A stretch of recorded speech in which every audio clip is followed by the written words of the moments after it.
My name is Charlotte Williams, and I am 31 years old. I stood near the altar at a sprawling country club in Birmingham, Alabama. The air smelled of expensive gardenias and hairspray. 300 guests sat in the pews watching my older sister Vanessa play the role of the flawless bride. She wore a custom silk gown that cost more than my car. She held the hands of her groom Julian, a man whose real estate firm owned half the downtown blocks. The string quartet faded into a soft hum. The officiant opened his leather-bound book. Then Vanessa stopped. She pulled her hands away from Julian. Her fingers curled into tight fists. She turned her head and locked her eyes directly on me. The soft smile she had practiced in the mirror for 6 months vanished. Her jaw set. She stepped down from the elevated platform. Her heavy silk train dragged across the white rose petals scattered on the marble floor. I did not step back. I just watched her approach. Vanessa snatched a full goblet of dark red wine from a decorative communion table near the first row. She closed the remaining distance between us in 3 long strides. "This dress is too nice for a nobody like you," Vanessa hissed. Her voice cut through the silent room like a blade. Before anyone could blink, she flicked her wrist and inverted the goblet over my head. Cold liquid hit my scalp. It soaked my hair and ran down my neck. Dark crimson splashed across the pale blue silk of my bridesmaid dress. The glass shattered against the marble floor at my feet. 300 people gasped in unison.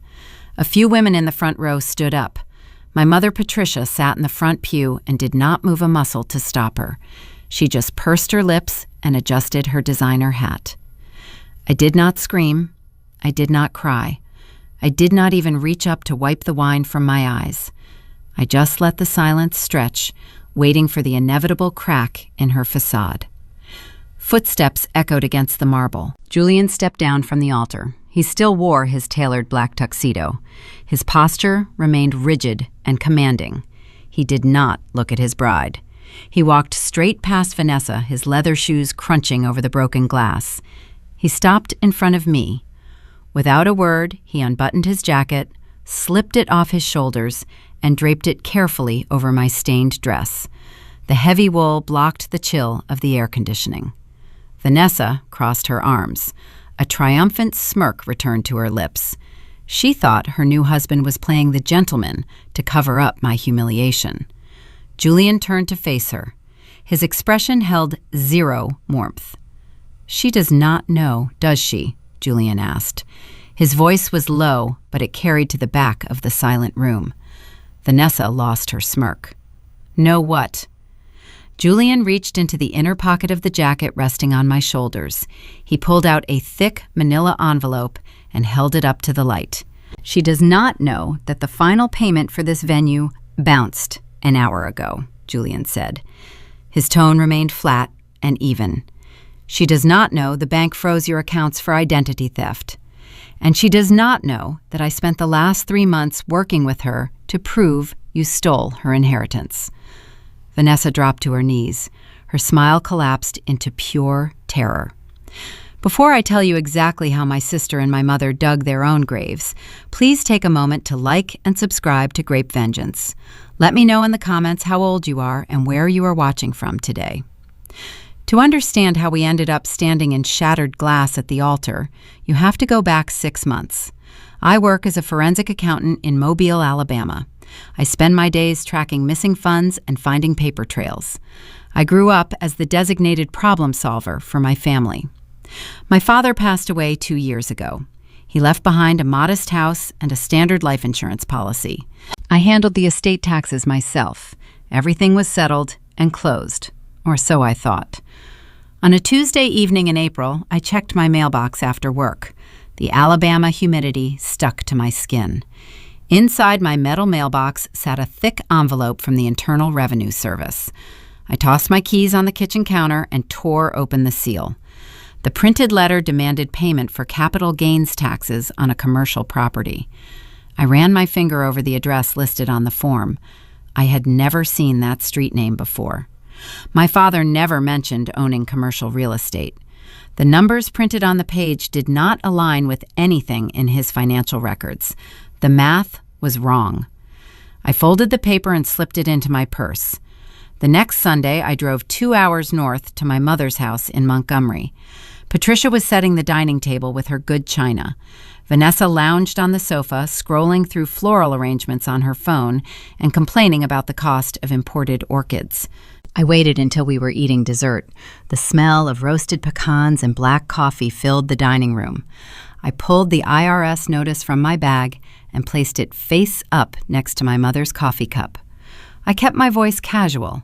I asked her if Dad ever owned any commercial buildings downtown. Patricia stiffened. Her silver fork clinked hard against her dessert plate. She pushed the paper back toward me without even looking at the printed words. She let out a sharp sigh. "You are always obsessed with money, Charlotte," she said. Vanessa did not lift her eyes from her phone screen. She tossed her hair over her shoulder. "Charlotte is just trying to ruin my wedding planning by causing stress," Vanessa muttered. "She is jealous because nobody wants to marry an accountant." I looked at my mother's tight jaw. I watched my sister's dismissive posture. I did not raise my voice. I did not defend my career or demand an apology. I just picked up the paper, folded it neatly, and slid it back into my bag. They thought I was dropping the issue. They thought I was the obedient daughter who would just pay the tax bill and stay quiet. They had no idea they had just handed a forensic auditor a loose thread. I was about to unravel their entire lives. The drive back to Mobile took exactly 2 hours and 14 minutes. I kept the radio off the entire time. The highway stretched out ahead of me under the dark Alabama sky. The only sound was the hum of my tires against the pavement and the rhythmic beating of my own heart. My mind replayed the Sunday dinner over and over. I pictured my mother holding her silver dessert fork. I saw the way her knuckles turned white when I mentioned the commercial property. I heard the sharp, defensive tone in her voice. People who have nothing to hide do not react to a simple question with instant hostility. They do not accuse you of being obsessed with money just because you ask about a tax form. My sister Vanessa had deflected the conversation perfectly. She used her wedding as a shield. She claimed I was trying to ruin her special time. It was a classic misdirection tactic. I had seen that exact behavior 100 times before, just never at my own dining table. I work as a forensic accountant. My firm handles complex corporate fraud, high-conflict divorces, and embezzlement cases.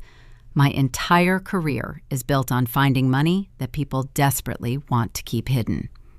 I spend my days tracing offshore accounts, uncovering shell companies, and auditing doctored financial ledgers. I know how liars operate. They always leave a trail. They think they are smarter than the system.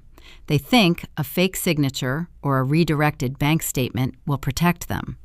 They never expect someone to sit down in a quiet room and meticulously reconstruct their deception, line by line. My family always underestimated me. To them, I was just a boring bookkeeper who played with spreadsheets. I was the reliable, invisible daughter. Growing up, our household revolved entirely around Vanessa. She was the pageant queen. She was the cheerleader. She was the golden child who required expensive dresses, private tutors, and constant praise. My mother treated Vanessa like an investment. She poured every spare dollar into making sure Vanessa looked perfect and mingled with the right social circles. I was the opposite. I wore Vanessa's hand-me-down clothes. I did the laundry. I balanced the household checkbook when I was 15 because my mother refused to learn how to do it. I was the built-in problem solver. If a pipe burst, I found the plumber. If the car broke down, I figured out how to pay the mechanic. I learned very early that my value in the family was based entirely on my usefulness. I did not complain. I just put my head down, earned a full academic scholarship to college, and built a quiet, independent life for myself on the coast. My father was a quiet man. He worked hard and rarely interfered with my mother's obsession with status. When he passed away 2 years ago from a sudden heart attack, the entire burden of managing his estate fell on my shoulders. Patricia and Vanessa spent the weeks after his funeral crying and receiving casseroles from the neighbors. I spent those same weeks sitting in a cold probate office with a stack of manila folders.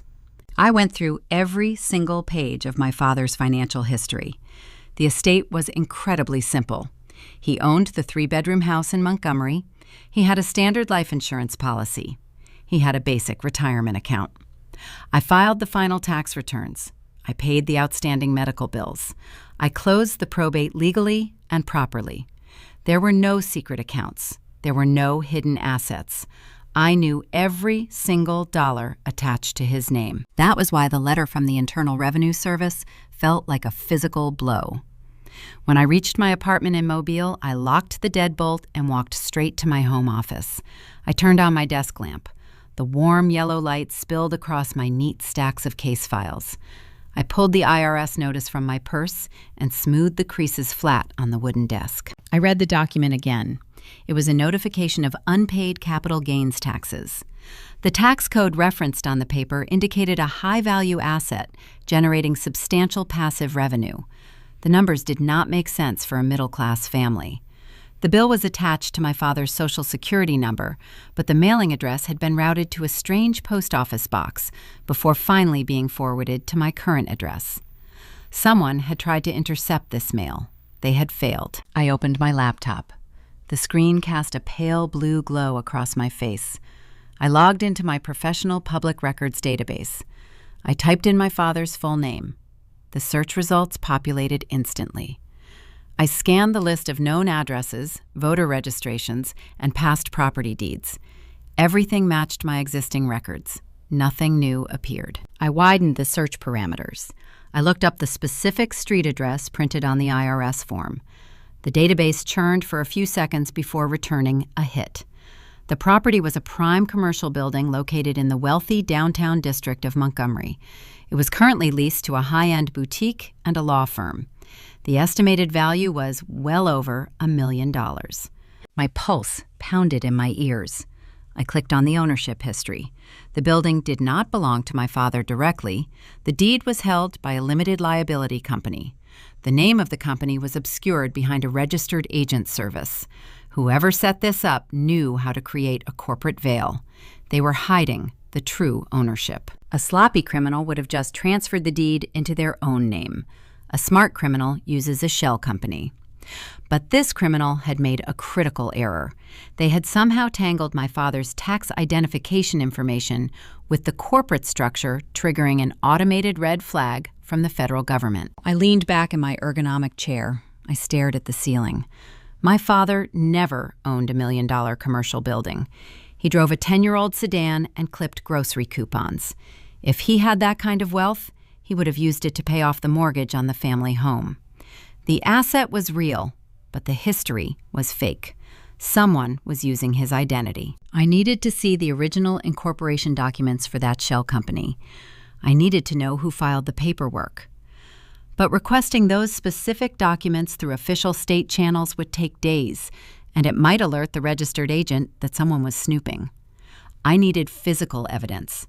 I needed to get inside my mother's house and look at her private filing cabinet. I closed my laptop. I went to the kitchen and poured a glass of cold water. I drank it slowly, letting the cold liquid ground me. I was not going to confront my mother with half a puzzle. I was going to build an ironclad case. 3 days later, my phone vibrated on the kitchen counter. It was Thursday evening. The caller ID displayed my mother's name. I took a deep breath. I smoothed my expression, even though she could not see my face. I picked up the device. "Hello," I said. Charlotte, my mother, sighed into the receiver. Her tone was light and sweet. The defensive anger from Sunday dinner was entirely gone. She was playing the role of the loving mother. "Hi, Mom," I replied. My voice remained flat and neutral. "Listen," Patricia continued, "Vanessa is having her official engagement party this Saturday. Julian rented out that gorgeous seafood restaurant on the Gulf Coast. It is going to be incredibly elegant." "That sounds nice," I said. "We need you to drive over early," my mother instructed. "Vanessa bought a bunch of custom decorations, and we need someone to set them up before the guests arrive. You also need to run to the bakery and pick up the cake. Oh, and bring your good camera. We need you to take the photos so we do not have to hire a professional." She was not inviting me as a guest. She was summoning me as unpaid labor. A month ago, I would have felt a familiar sting of rejection. I would have felt the familiar exhaustion of being the family servant. But today I felt a sharp thrill of opportunity. "What time do you need me there?" I asked. "Be at the restaurant by 4, Patricia dictated. "Do not be late, Charlotte. Julian's family is coming, and everything must be flawless." "I will be there," I promised. I ended the call and placed the phone back on the counter. My mother wanted a servant for the weekend. She was about to get an auditor. Julianne was a wealthy real estate developer. Vanessa was marrying into serious money. The engagement party was going to be a grand display of wealth and status. I knew my mother and sister did not have the funds to keep up with Julianne's elite social circle. They were hiding something massive, and the pressure of this luxury wedding was going to force them to make mistakes. I packed my overnight bag. I packed my professional camera, and I packed a small, discreet digital scanner. The trap was beginning to take shape. A full month passed before the next trap snapped shut. May arrived on the Gulf Coast bringing thick humidity and the smell of salt water. The Ocean View Grill sat on a prime stretch of beachfront property. The restaurant featured floor-to-ceiling windows, white linen tablecloths, and a private dining room that cost a fortune just to reserve. Patricia insisted on hosting the official engagement party there to impress her future in-laws. She wanted to project an image of effortless wealth. I arrived at 4 o'clock in the afternoon carrying my heavy camera bag and wearing a simple black dress. My job for the evening was clearly defined long before I walked through the glass doors. I was not a guest. I was the unpaid staff. I spent the first 2 hours unpacking cardboard boxes in the private dining room. I hung custom silk banners featuring the couple's initials. I arranged imported hydrangea centerpieces on every table. I dealt with the catering manager regarding the timeline for the seafood towers. While I worked and sweated in the warm room, my mother and sister sat out on the outdoor patio. They sipped chilled mimosas and laughed loudly, pointing at the ocean. Vanessa wore a pristine white designer jumpsuit. Patricia wore a sequined cocktail dress that caught the late afternoon sun. They did not offer to help me set a single fork. When Julian arrived with his parents, the contrast between the two families became glaringly obvious. The groom's family represented old Southern money. They wore understated, tailored clothing. They spoke in quiet, polite tones and thanked the waitstaff by name. My mother tried far too hard to match their energy. Patricia laughed at every minor joke Julian's father made. She ordered the most expensive champagne on the menu without looking at the prices. She dominated the conversation with exaggerated stories about our family history. I stayed in the background. I raised my professional camera and looked through the viewfinder. A camera lens is a brilliant tool for a forensic accountant. It allows you to watch people very closely without them realizing they are being analyzed. I snapped photos of the forced smiles and the staged toasts. I noticed something very interesting about the groom. Julian participated in the photographs, but his eyes constantly scanned the room. He did not look at Vanessa with blind adoration. He looked at her the way a seasoned investor evaluates a risky portfolio. He noticed the way my mother barked orders at the busboys. He noticed the way my sister rolled her eyes whenever his mother spoke. He was gathering data. The evening stretched into the night. The sun dipped below the horizon, casting deep shadows across the beach. The waiters cleared the empty champagne flutes, the lobster shells, and the dessert plates. The private room grew quiet as the guests finished their coffee. I packed my camera lenses into my padded bag, preparing to leave. Then, the restaurant manager approached the head table. He carried a slim black leather folder. He placed it discreetly next to my mother's elbow. Patricia puffed out her chest, eager to demonstrate her generosity in front of Julian's wealthy parents. She opened the folder, retrieved a gold credit card from her purse, and handed it to the manager with a theatrical flourish. 5 minutes later, the dynamic in the room shattered. The manager returned to the table. He did not carry a receipt for her to sign. He leaned down and whispered something quietly into my mother's ear. Patricia flinched. The color drained from her face, leaving her pale under her heavy makeup. Her hands dropped to her lap. Vanessa possessed an uncanny radar for trouble. She noticed the manager's whispered conversation immediately. My sister slammed her coffee cup onto the saucer. The porcelain clattered loudly in the quiet room. She demanded to know what was wrong. Patricia cleared her throat, her voice trembling. The card was declined, she admitted. A normal person would have quietly offered another form of payment. A rational person would have stepped away to call their bank. Vanessa did neither. She chose theatrics. My sister gasped, pressing her hands to her chest. Tears instantly pooled in her eyes. She wailed that the restaurant was trying to humiliate her on the most important night of her life. She raised her voice, ensuring Julian's parents heard every single word of her distress. She turned a simple banking error into a massive personal attack. Patricia stood up so fast her chair scraped loudly against the wooden floor. She locked eyes with me across the room. She marched over to where I stood by my camera bag. She grabbed my wrist. Her manicured fingernails dug sharply into my skin. She did not ask me to follow her. She dragged me out of the private dining room and down a narrow hallway near the restrooms. The air back there smelled of expensive soap and raw panic. "Give me your credit card right now, Charlotte," my mother hissed. Her eyes darted back and forth, terrified someone would overhear us. I looked down at her hand gripping my arm. I did not reach for my wallet. I did not offer a sympathetic nod. I gently pried her fingers off my skin, one by one. "I am not paying for this party," I said. My voice remained steady and flat. "You have to," Patricia demanded, her tone dripping with desperation. "The tab is $3,500. We have to clear this bill before Julian's parents think we are poor. You have money sitting in your savings account doing nothing. I will wire you the funds on Monday morning. I promise." A forensic auditor knows the value of a promise from a desperate debtor. It is worth less than the air used to speak it. If they had the liquid cash to pay me back on Monday, their gold card would not have bounced on a Saturday. They were drowning. "I cannot do that, Mom," I replied. Patricia's eyes widened with fury. She tried a different tactic. She tried guilt. "You are going to ruin your sister's future over a few $1,000s," she spat.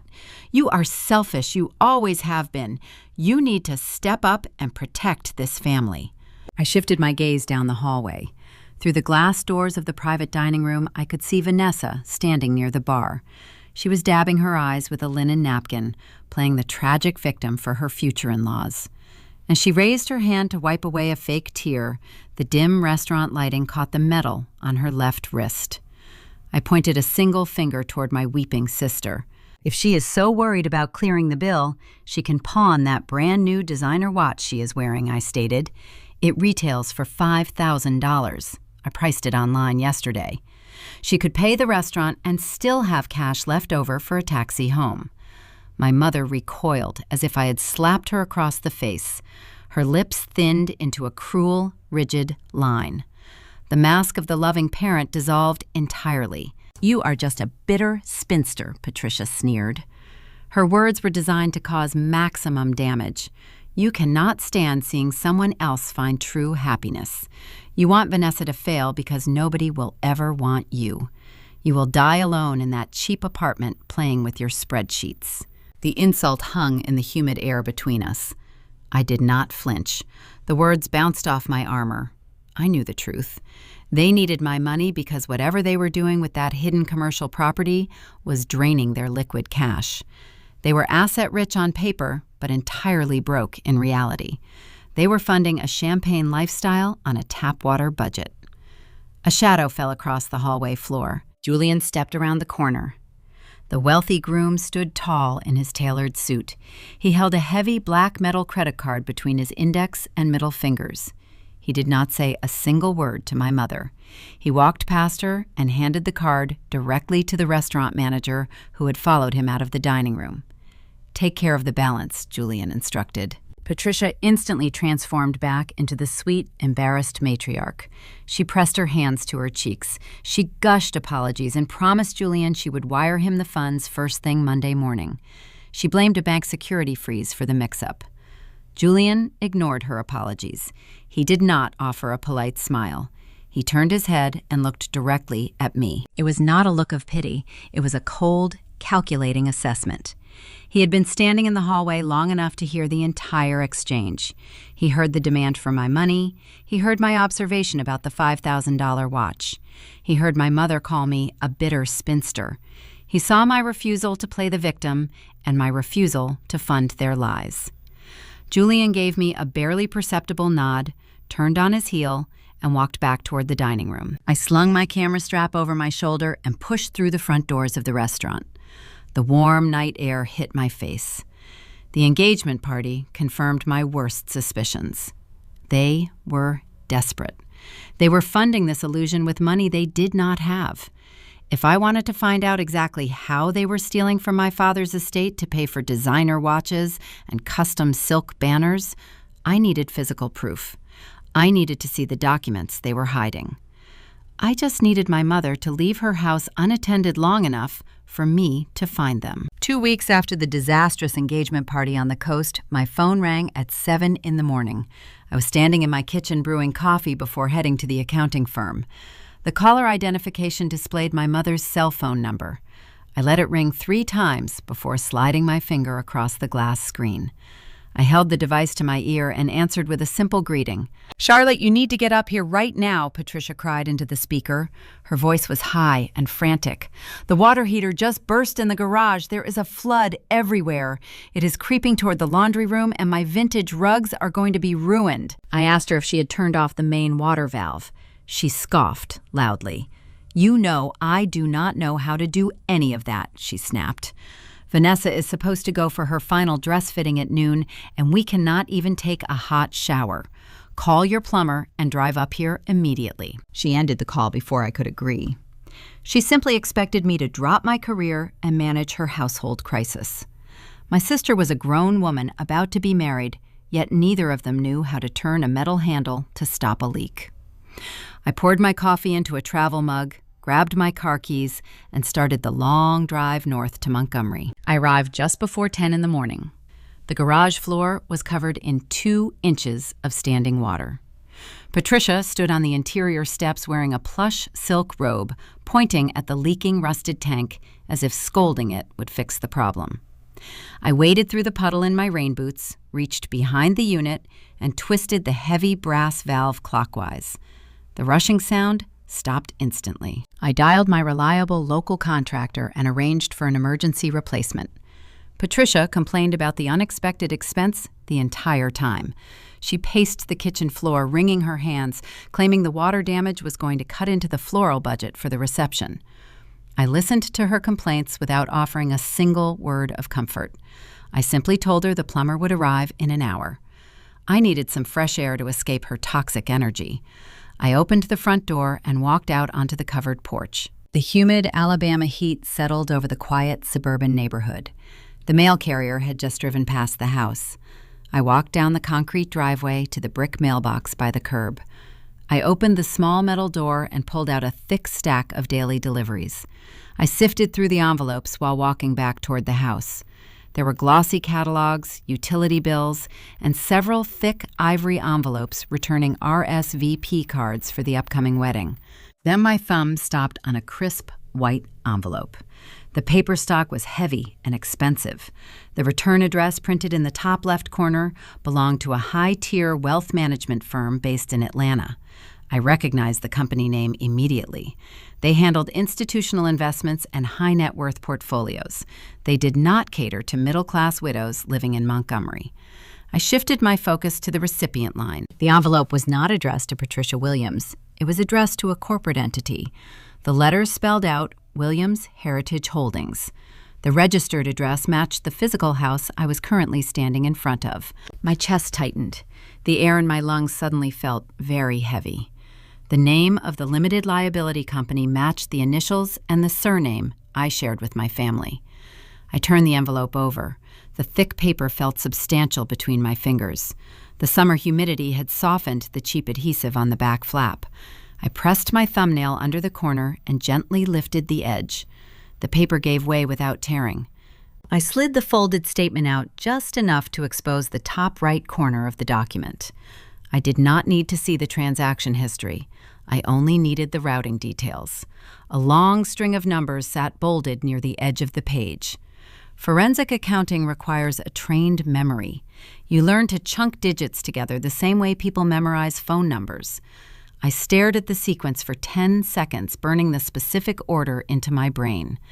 I slid the paper back down, pressed the adhesive flap flat against the envelope, and rubbed it with my thumb until it sealed tight again. I placed the wealth management statement at the very bottom of the stack, hiding it beneath a pile of grocery store circulars. I walked back inside and set the mail on the kitchen counter. Patricia did not even glance at it. She was too busy dialing Vanessa to complain about the plumber's hourly rate. I stayed just long enough to let the contractor inside. I paid his emergency service fee with my own debit card because Patricia claimed her checking account was temporarily locked. I knew that was a lie, but I paid it anyway. I needed to leave. I needed to get back to my own secure computer network. The drive home felt agonizingly slow. The sun began to set by the time I unlocked the door to my apartment in Mobile. I bypassed the kitchen entirely. I went straight into my home office and woke up my laptop. I cracked my knuckles and opened a secure browser window. I navigated to the Alabama Secretary of State Business Registry. This portal allows anyone to look up corporate entities operating within the state borders. I typed Williams Heritage Holdings into the search bar. The system churned for a few seconds before generating a single hit. The company was actively registered and in good standing. I clicked on the hyperlink to view the public filing history. I paid the required $25 processing fee to download the original articles of organization. The system generated a digital document. I opened the file and began reading the fine print. The air in my office grew ice cold. The managing member listed on the incorporation paperwork was Charlotte Williams. The document utilized my exact birth date and my personal Social Security number to establish the corporate entity. Someone had stolen my legal identity to create a shell company. I scrolled down to the second page. The authorized signers on the corporate banking resolution were Patricia Williams and Vanessa Williams. They had drafted a fraudulent power of attorney clause, granting themselves total control over any bank accounts opened under the company name. They did not just hide an asset, they committed felony identity theft. I opened a second browser window and logged into the County Property Appraiser database. I typed in the name of the LLC. The search results hit me like a physical blow to the stomach. The commercial building from the original tax notice was deeded directly to Williams Heritage Holdings. My father had not hidden the property from us. He had left it to me. He placed the deed in a quiet trust before he died, intending for the rental income to secure my future. My mother and sister had intercepted the trust notification 2 years ago. Instead of handing it over to me, they hijacked my identity. They created a fake company using my credentials. They funneled the commercial property into the Shell Corporation. I pulled up the leasing records for that specific commercial block downtown. The building housed a high-end retail boutique on the ground floor and a corporate law firm on the upper level. Based on the square footage and the neighborhood zoning, that property generated at least $15,000 a month in pure passive rental income. $15,000 a month. For 2 entire years, my mother and my sister had been quietly draining my inheritance. They were using my stolen money to fund their lavish lifestyle. They were using my father's final gift to pay for Vanessa's custom silk wedding gown, her imported orchids, and her luxury engagement parties. They were sitting on the patio drinking mimosas while I worked 50 hours a week auditing other people's finances. The betrayal ran so deep, it made my hands shake. I gripped the edges of my wooden desk until my fingers ached. They stole my future to buy status. But the financial crime was only half of the nightmare. The tax notice I found in my mailbox suddenly made terrifying sense. Because the shell company was registered under my Social Security number, the federal government viewed me as the primary beneficiary. The Internal Revenue Service believed I was the one collecting $15,000 a month. Patricia and Vanessa were not paying the capital gains taxes on the property transfers. They were pocketing the gross revenue and leaving the tax liability attached to my name. If the government decided to audit the company, I would be the one facing federal charges for tax evasion. My sister would get a luxury honeymoon, and I would get a prison sentence. I pushed my chair back from the desk. I walked into my bedroom closet and reached up to the highest shelf. I pulled down a heavy black 3-ring binder. It was empty. I carried it back to my office and set it next to the printer. I did not call my mother and demand an explanation. Confronting a narcissist without a loaded weapon only gives them time to destroy the evidence. I needed to build a cage so tight they would never see the bars closing in around them. I pressed the print button on my computer. The machine whirred to life. The original articles of organization slid onto the plastic tray. I picked up a hole puncher, pressed down on the metal lever, and secured the first piece of evidence into the black binder. I needed to know exactly how much cash they had burned through. I needed to trace the banking transfers from the wealth management firm to the local wedding vendors. I needed Julian to realize the woman he was about to marry was not a wealthy heiress, but a desperate thief. The wedding was fast approaching. I had exactly 3 months to gather every single receipt. 4 weeks passed. My evidence binder grew thicker every single day. I spent my evenings tracking bank transfers, pulling property tax records, and cross-referencing local property laws. Forensic accounting teaches you how to map human greed. You look for the spikes in spending. You trace the flow of cash from the source to the vendor. Today was a Saturday. It was the afternoon of Vanessa's official bridal shower. I was sitting at my kitchen table surrounded by printed spreadsheets. I was not at the party. My mother sent me a text message 3 days prior explicitly telling me to stay away. She claimed my negative energy would ruin the aesthetic of the high tea celebration. She insisted Julian's wealthy aunts were attending, and she needed everything to be flawless.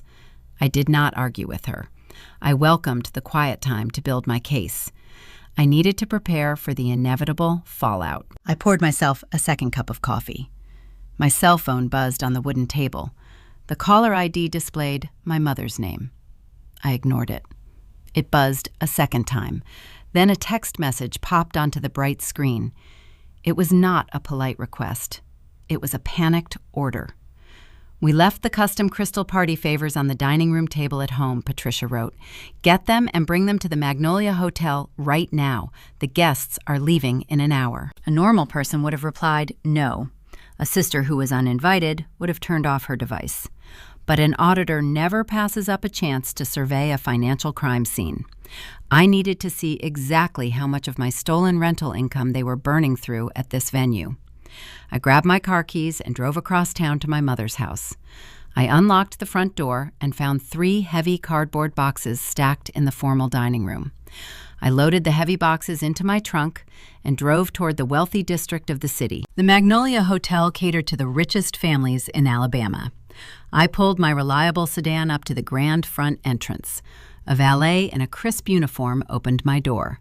I carried the heavy boxes through the double glass doors and followed the polished brass signs pointing toward the private garden room. The sound of clinking glasses and loud laughter echoed down the marble hallway. I pushed the heavy oak doors open. The extravagance hit me instantly. This was not a simple bridal shower. This was a financial hemorrhage. Towering displays of imported white roses dominated the center of the room. A jazz trio played softly in the far corner. Waiters in white coats carried silver trays loaded with expensive caviar and premium champagne. Vanessa sat on a tufted velvet chair opening gifts. She was surrounded by 20 women wearing designer clothes. My stolen commercial real estate revenue paid for every single flower in that room. My mother spotted me first.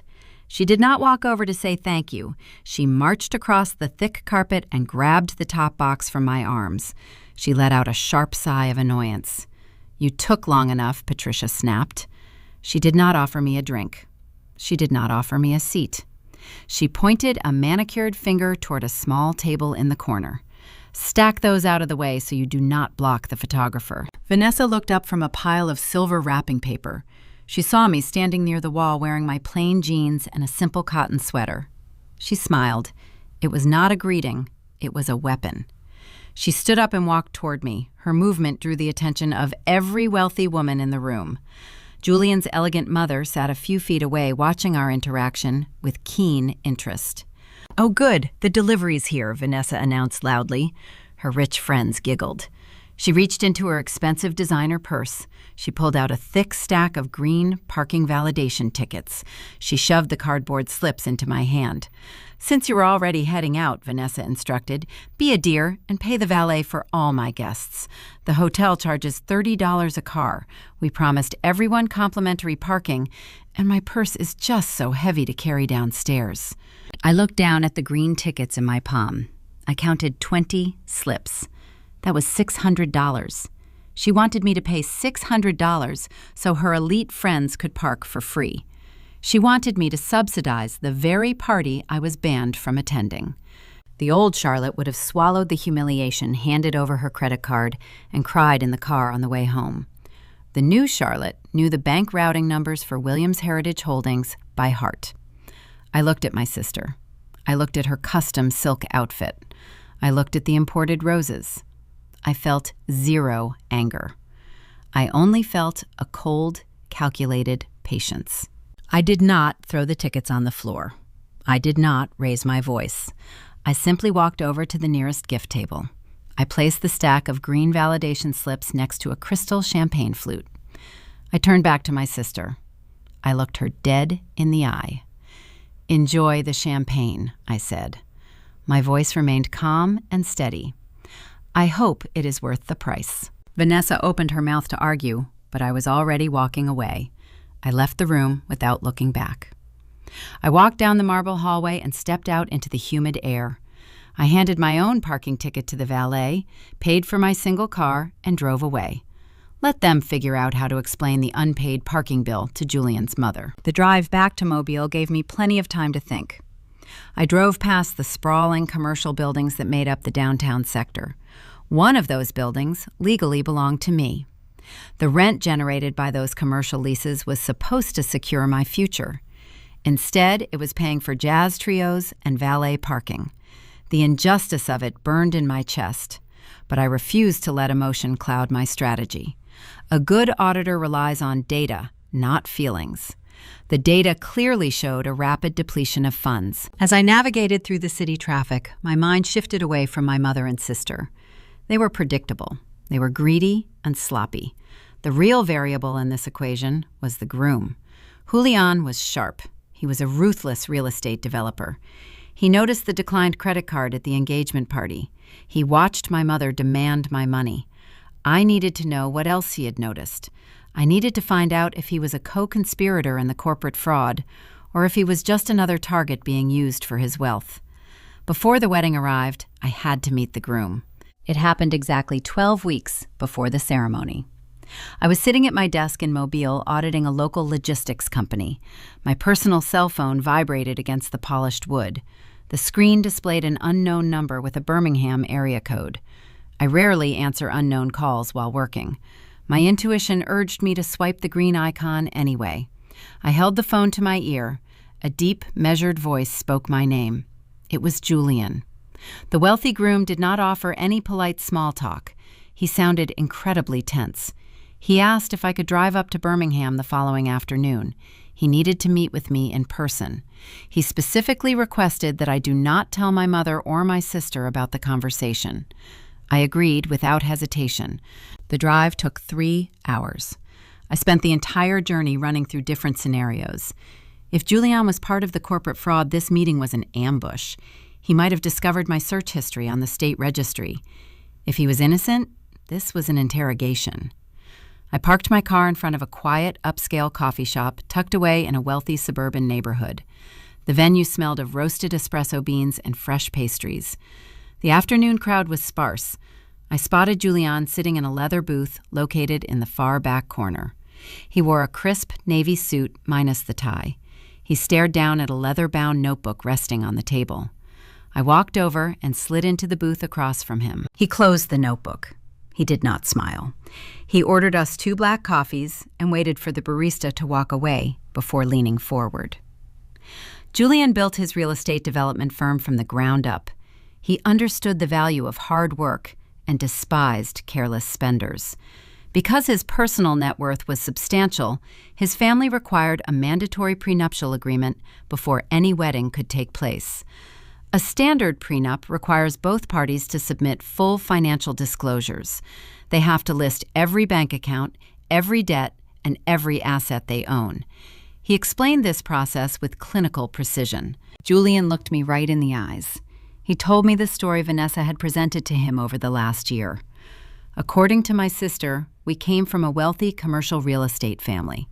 Vanessa claimed she was the primary beneficiary of a lucrative family trust that generated tens of thousands of dollars a month. But the lies did not stop there. Vanessa had to explain why I lived in a modest apartment on the coast while she paraded around in designer clothes. She had to explain why I was treated like a servant at family gatherings. So she invented a vicious narrative. She told Julian I was the unstable broke sister. She painted me as a financial disaster who constantly begged my mother for money to cover my debts. She claimed I harbored deep jealousy regarding her success. She told him my mother had to cut me off financially to protect the family wealth from my reckless behavior. Vanessa used my quiet nature as proof of my supposed guilt. She told him I stayed away from family events because I was too ashamed of my own failures. I sat perfectly still in the leather booth. I listened to this total character assassination without blinking. I did not defend myself. I did not gasp in shock. A forensic accountant knows that criminals always project their own behavior onto their victims. Vanessa was calling me a beggar while literally stealing my identity to fund her luxury lifestyle. Julian watched my reaction closely. He expected me to act out. He expected me to validate the crazy sister narrative. When I remained perfectly silent, his posture relaxed slightly. He continued his explanation.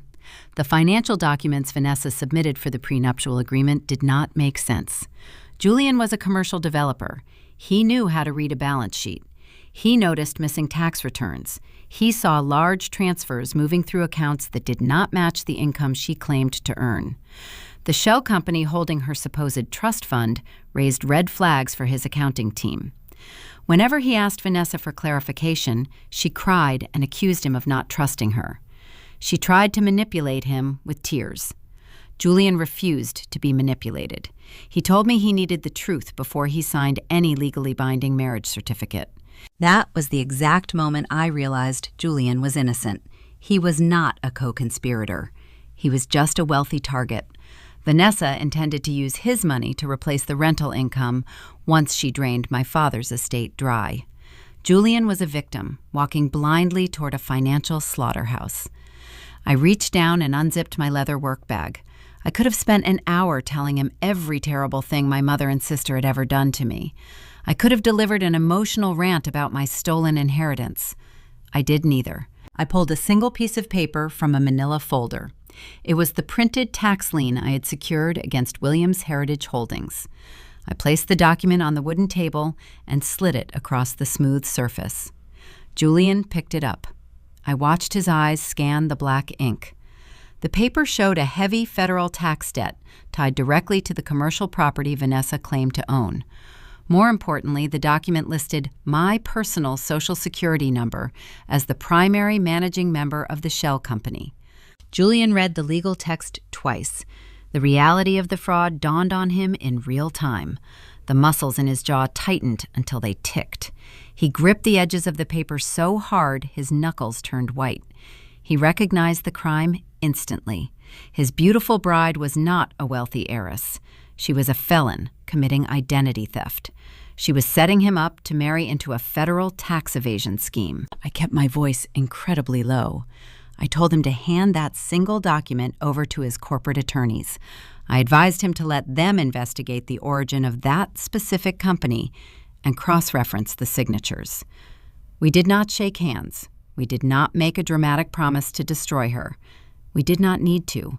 We just shared a look of clear understanding. We formed a silent alliance built on hard evidence. He folded the paper, placed it securely inside his suit jacket, and walked out to his car. I sat in the booth for another 10 minutes. I let the adrenaline fade from my bloodstream. The trap was now fully operational from both sides. Julian would freeze her out from his end, and I would dismantle her from mine. I left the coffee shop feeling a dangerous sense of control. I drove the 3 hours back to the coast, mentally preparing my next move. The setting sun cast long shadows across the highway. I felt confident. I felt ready for the wedding. But the moment I pulled into my apartment complex, that control shattered. I walked up the exterior stairs and froze. My mother was standing right in front of my front door. She gripped a thick stack of legal documents in her hands. The frantic look on her face told me I was about to fight a war right on my own front porch. The Alabama humidity clung to my skin as I stood at the bottom of the wooden staircase. My mother waited on the landing right outside my front door. She tapped her designer shoe against the concrete. She held a thick stack of printed paper secured by a heavy silver binder clip. Patricia never drove 3 hours south to visit me unless she needed something desperately. She did not call ahead. She did not send a warning text. She simply ambushed me. I walked up the stairs slowly. I did not ask her why she was standing in the dark. I unlocked the deadbolt and pushed the door open. Patricia pushed past me before I could even turn on the living room lights. She marched straight to my kitchen island, dropped her expensive leather purse on a bar stool, and slapped the stack of documents onto the granite counter. "We have an emergency," Patricia announced. Her breathing sounded heavy. She wiped a bead of sweat from her forehead, playing the role of the exhausted and dedicated parent. "Julian and his parents are being impossible." I set my work bag on the floor. I poured a glass of water from the refrigerator dispenser. I took a long sip, letting her steep in her own manufactured panic. I asked her what Julian had done. "They are demanding background checks." Patricia huffed. She paced across the hardwood floor. "His father insists that anyone standing at the altar must sign a non-disclosure agreement and submit to a financial audit. They want to protect their precious reputation. Vanessa is a wreck. She has been crying all afternoon because she thinks you are going to refuse and ruin her entire weekend." I looked at the stack of papers resting on my counter. The lie was so smooth, it almost sounded believable. High net worth families often require strict confidentiality agreements to protect their assets from public scandal. But I just spent an hour drinking coffee with the groom. Julian never mentioned a background check. He never mentioned a non-disclosure agreement. He only cared about the fraudulent prenuptial documents my sister submitted. My mother was using his wealth as a smokescreen to force my signature on something else entirely. "I need you to sign these waivers right now," Patricia ordered. She pulled a gold pen from her purse and clicked it open. "I have to drive these back to Birmingham tonight so their lawyers can process them by Monday. Just sign the back page so I can leave." A normal person would have felt pressured by the ticking clock. A desperate daughter, eager to please her mother, would have flipped straight to the signature line and blindly scribbled her name to keep the peace. But I spent 10 years reviewing corporate contracts. I knew exactly where thieves hide their poison. They bury it in the middle pages. I did not pick up the pen. I pulled the stack of papers toward me. I unclipped the silver binder and laid the pages flat on the granite surface. There were 20 pages in total. The first 3 pages contained standard legal jargon about privacy and consent. It looked legitimate at a casual glance. I flipped to page 4. The font size shrank considerably. The margins grew tighter. The paragraph spacing disappeared, creating a solid wall of dense legal text designed to make the reader skip ahead. My eyes did not skip ahead. I scanned the section headers.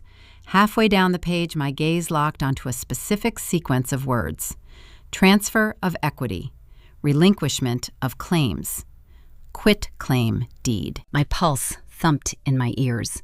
I kept my face entirely blank. I read the paragraph line by line.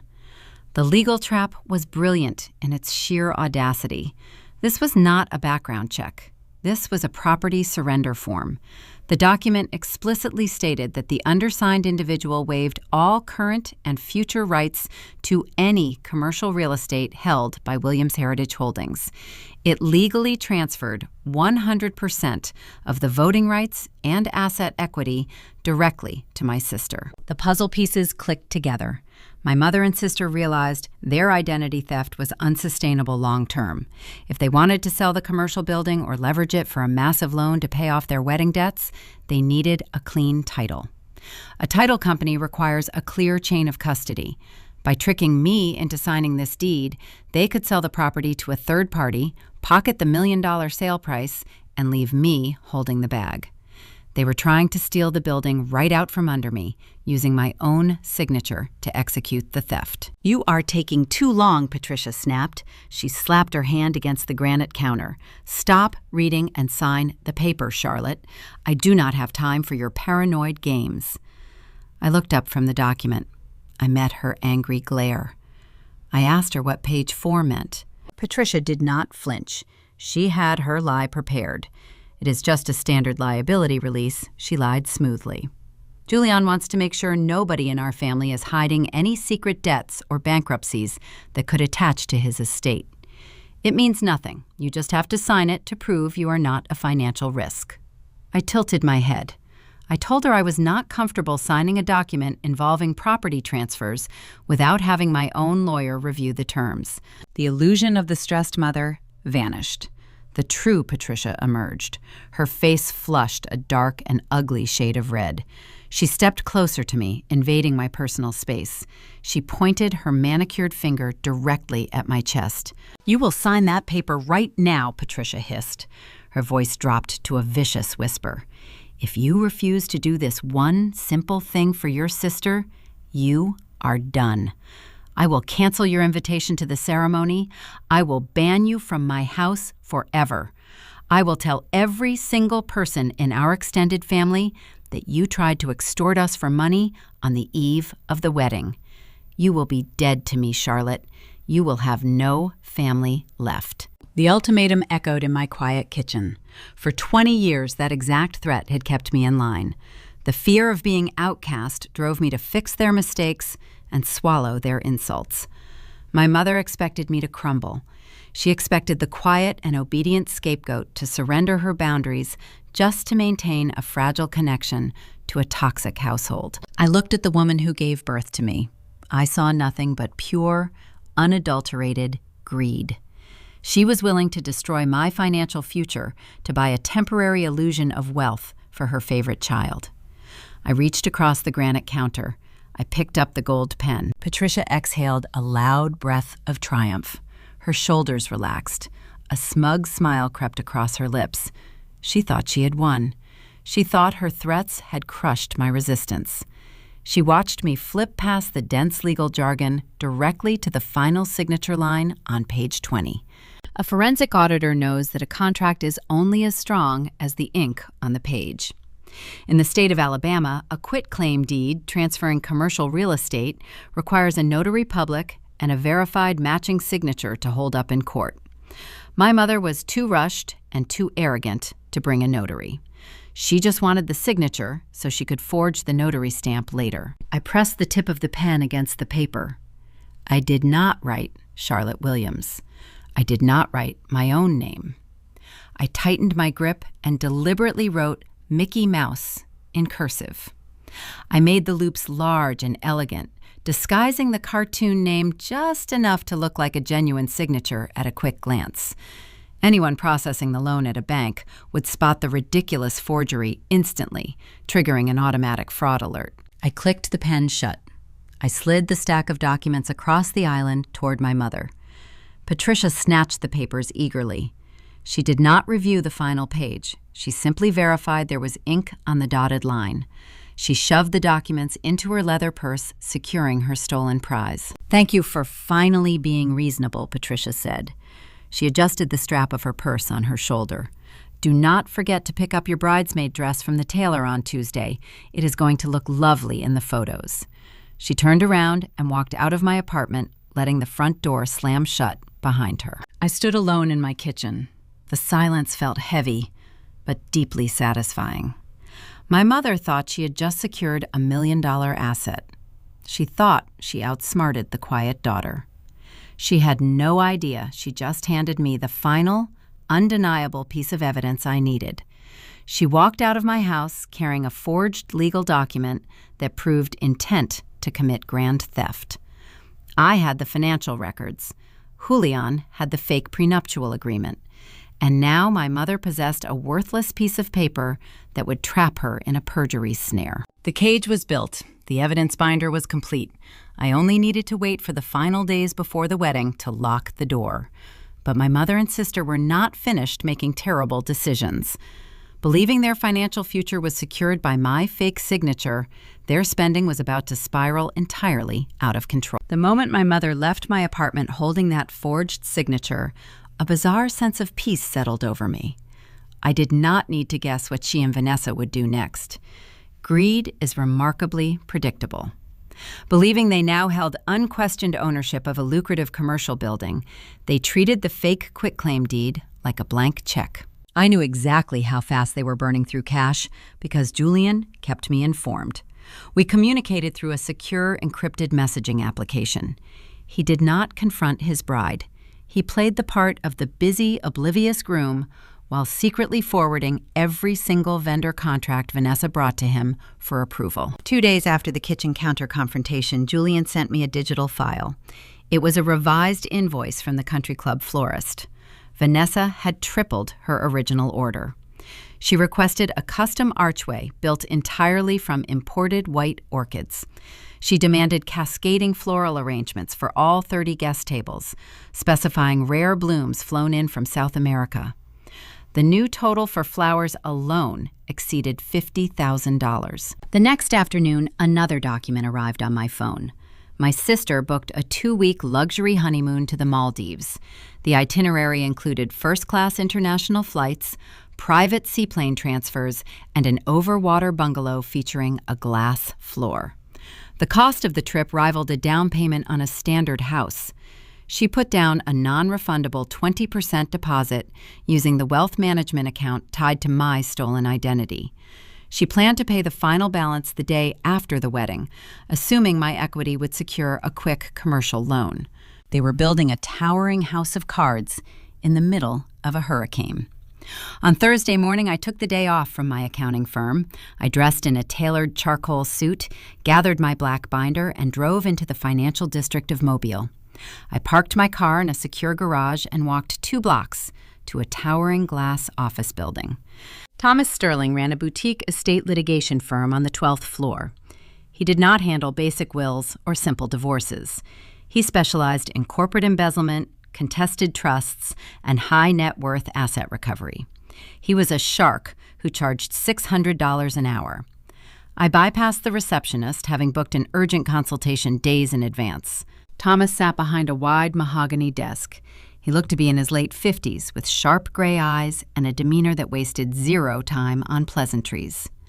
I sat down in the leather guest chair. I did not tell a tearful story about my cruel family.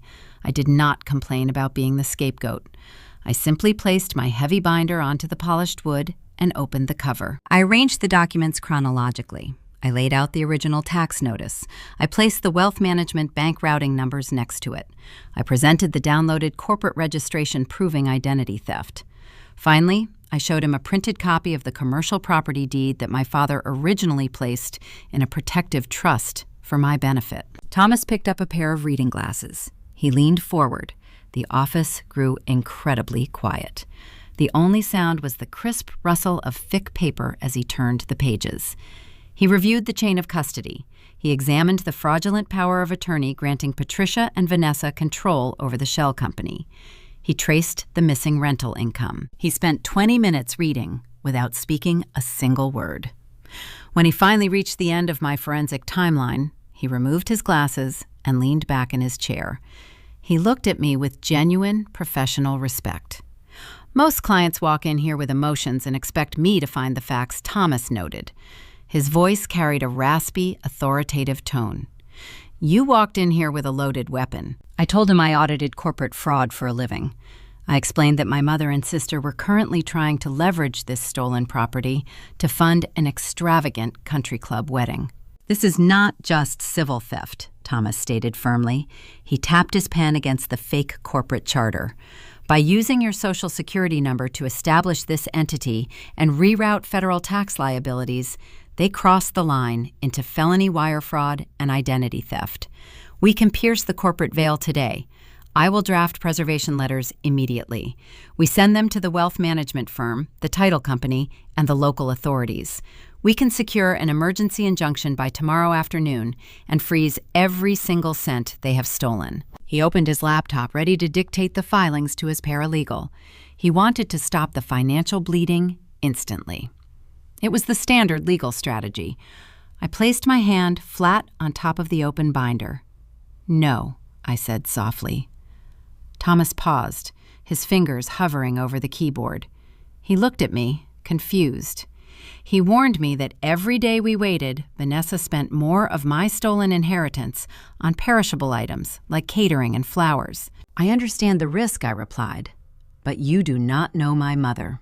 You do not know my sister. If we file this injunction today, they will find out immediately. They will cancel the ceremony quietly. Vanessa will post a tearful video online claiming she was the victim of a terrible banking error. Patricia will tell all our relatives that I filed a frivolous lawsuit out of pure jealousy to ruin the marriage. They will twist the narrative. They will hide their crimes behind a wall of manufactured sympathy. I refuse to give them an exit strategy." The lawyer studied my face. He recognized the cold determination in my eyes. Southern society thrives on appearances. A private failure is easily spun into a tragic story of victimhood. A public collapse is permanent. "When do you want to drop the hammer?" Thomas asked. "I want you to draft the preservation letters and the civil lawsuit right now," I instructed. "Prepare the criminal fraud report. Have the emergency injunction signed by a judge and ready to execute. But do not file a single piece of paper with the bank until 9 o'clock on the morning of the wedding." Thomas slowly lowered his hands. A grim smile touched the corners of his mouth. He realized exactly what I was orchestrating. If we freeze the accounts on a Saturday morning, the automated banking system will trigger immediate stop payments for any pending weekend transactions, he explained. The venue, the caterer, the florist. Every final balance scheduled to clear on the day of the event will bounce back. "That is exactly what I want," I confirmed. They treated my father's hard-earned money like a personal slush fund. They stole my name to build a fake empire. I want that empire to shatter while they are wearing white silk surrounded by 300 witnesses. Thomas nodded. He closed his laptop and pulled a fresh legal pad from his drawer. We spent the next 3 hours drafting the most devastating legal snare possible. We documented every forged signature. We detailed the exact sum of the stolen rental income. We listed the specific bank accounts designated for the freeze. We did not leave a single loophole for Patricia or Vanessa to exploit. By the time I left his office, the afternoon sun was hidden behind dark storm clouds rolling in off the Gulf of Mexico. The humid air felt heavy, pregnant with impending rain. I carried my binder back to my car. The trap was officially set. The legal documents were locked in a secure vault, waiting for the precise moment of execution. The ticking clock started counting down. The wedding was only days away. My sister was currently trying on expensive diamond jewelry, entirely oblivious to the federal snare closing around her ankles. My mother was finalizing the seating chart, unaware that she had handed me the very rope I would use to hang their social reputation. I drove home and packed a small suitcase. I included the cheap, ill-fitting bridesmaid dress Patricia had ordered for me. I packed a pair of sensible shoes. I intended to walk into the lion's den playing the part of the obedient, defeated sibling. The rehearsal dinner was scheduled for Friday evening. It would be their final night of ignorant bliss, and I was going to enjoy every single second of their performance. The sun dipped below the Birmingham skyline on Friday evening, casting long shadows across the manicured lawns of the Oak Hills Country Club. The rehearsal dinner took place inside the private mahogany dining room. I walked through the heavy wooden doors wearing a simple navy dress. The room buzzed with the sound of clinking crystal glasses and forced laughter. Waiters in tailored vests carried silver trays loaded with seared scallops and expensive champagne. The contrast between my quiet entrance and my sister's grand display felt staggering. Vanessa stood near the center stone fireplace holding court. She wore a custom white cocktail dress and a necklace heavy with sparkling diamonds. They were real stones. I knew they were real because the rental income stolen from my father's commercial property paid for them. She held a crystal flute surrounded by Julian's affluent aunts and uncles. Her voice carried across the room, loud and boastful. She bragged about our family real estate empire. She claimed her great-grandfather built the downtown commercial district from scratch. It was a fabricated history designed to make her look like an equal to the groom. I watched her lie to these elite guests without a single ounce of shame or hesitation. My mother spotted me near the entrance. Patricia wore a dark emerald gown that looked brand new. She did not offer a hug. She marched over, grabbed my elbow, and steered me away from the wealthy guests. She guided me toward the back of the room, far away from the center of attention. She pointed to a small round table tucked directly next to the swinging kitchen doors. "This is your seat," Charlotte Patricia stated. "Do not mingle with the groom's parents tonight. We need everything to look perfect, and your plain outfit is ruining the aesthetic. Just sit down and stay out of the way." I did not argue with her. I sat down at the lonely table. Every time a waiter pushed through the doors, the sharp smell of industrial dish soap washed over me, masking the scent of the expensive gardenias on the tables. My mother wanted me to feel small. She wanted me to feel isolated and punished for existing. She had no idea her psychological games no longer worked. I did not feel small. I felt like a judge watching a guilty defendant brag to the jury. From my isolated corner, I had a perfect view of the entire room. I located Julian. The groom did not stand beside his bride. He stood near the mahogany bar at the far end of the hall.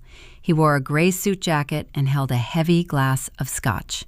He took slow sips, staring blankly at the ice cubes. When Vanessa laughed her high-pitched laugh, Julian did not smile. His jaw tightened. He looked like a man preparing for a hostile corporate takeover rather than a wedding. He knew the woman across the room was a thief. He knew the real estate empire she bragged about was a shell company built on a stolen Social Security number. We shared a dangerous secret, and the weight of it hung in the air between us. The dinner service began. Waiters brought out plates of prime rib and roasted asparagus. I ate quietly, reviewing the legal timeline in my head.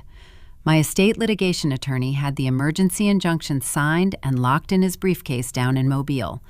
At 9 o'clock tomorrow morning, he would fax the orders to the banks. The final venue payments would bounce. The credit cards would freeze. The identity theft investigation would officially launch. The trap was ready, and the door was about to slam shut. I just had to survive the next 12 hours without giving away the surprise. As the dessert plates were cleared, the best man tapped a silver spoon against his glass. The room quieted down. Speeches began. Julian's father offered a polite welcome to the guests, his tone practiced and diplomatic. Patricia stood up next. She delivered a tearful monologue about how proud my late father would be of Vanessa finding such an incredible match. She wiped away a fake tear, playing the role of the devoted widow perfectly. Then Vanessa took the microphone. She smiled at the crowd. She thanked everyone for traveling to Alabama for her special weekend. Then she looked directly at the back corner of the room, locking her eyes on my table near the kitchen doors. "I want to invite my sister Charlotte to say a few words," Vanessa announced. Her voice dripped with toxic sweetness. "I know she is shy and does not have much experience speaking in front of successful people, but she is my bridesmaid. Come on up here, Charlotte." The wealthy guests turned their heads to look at me. I saw the trap she was setting. Vanessa wanted to humiliate me. She expected me to stutter. She expected me to shrink under the spotlight and mumble a pathetic congratulations. She wanted Julian's family to see me as the broken, jealous sibling she had described in her lies. She wanted to prove her superiority one last time before putting on the white gown. I wiped my mouth with a linen napkin. I stood up.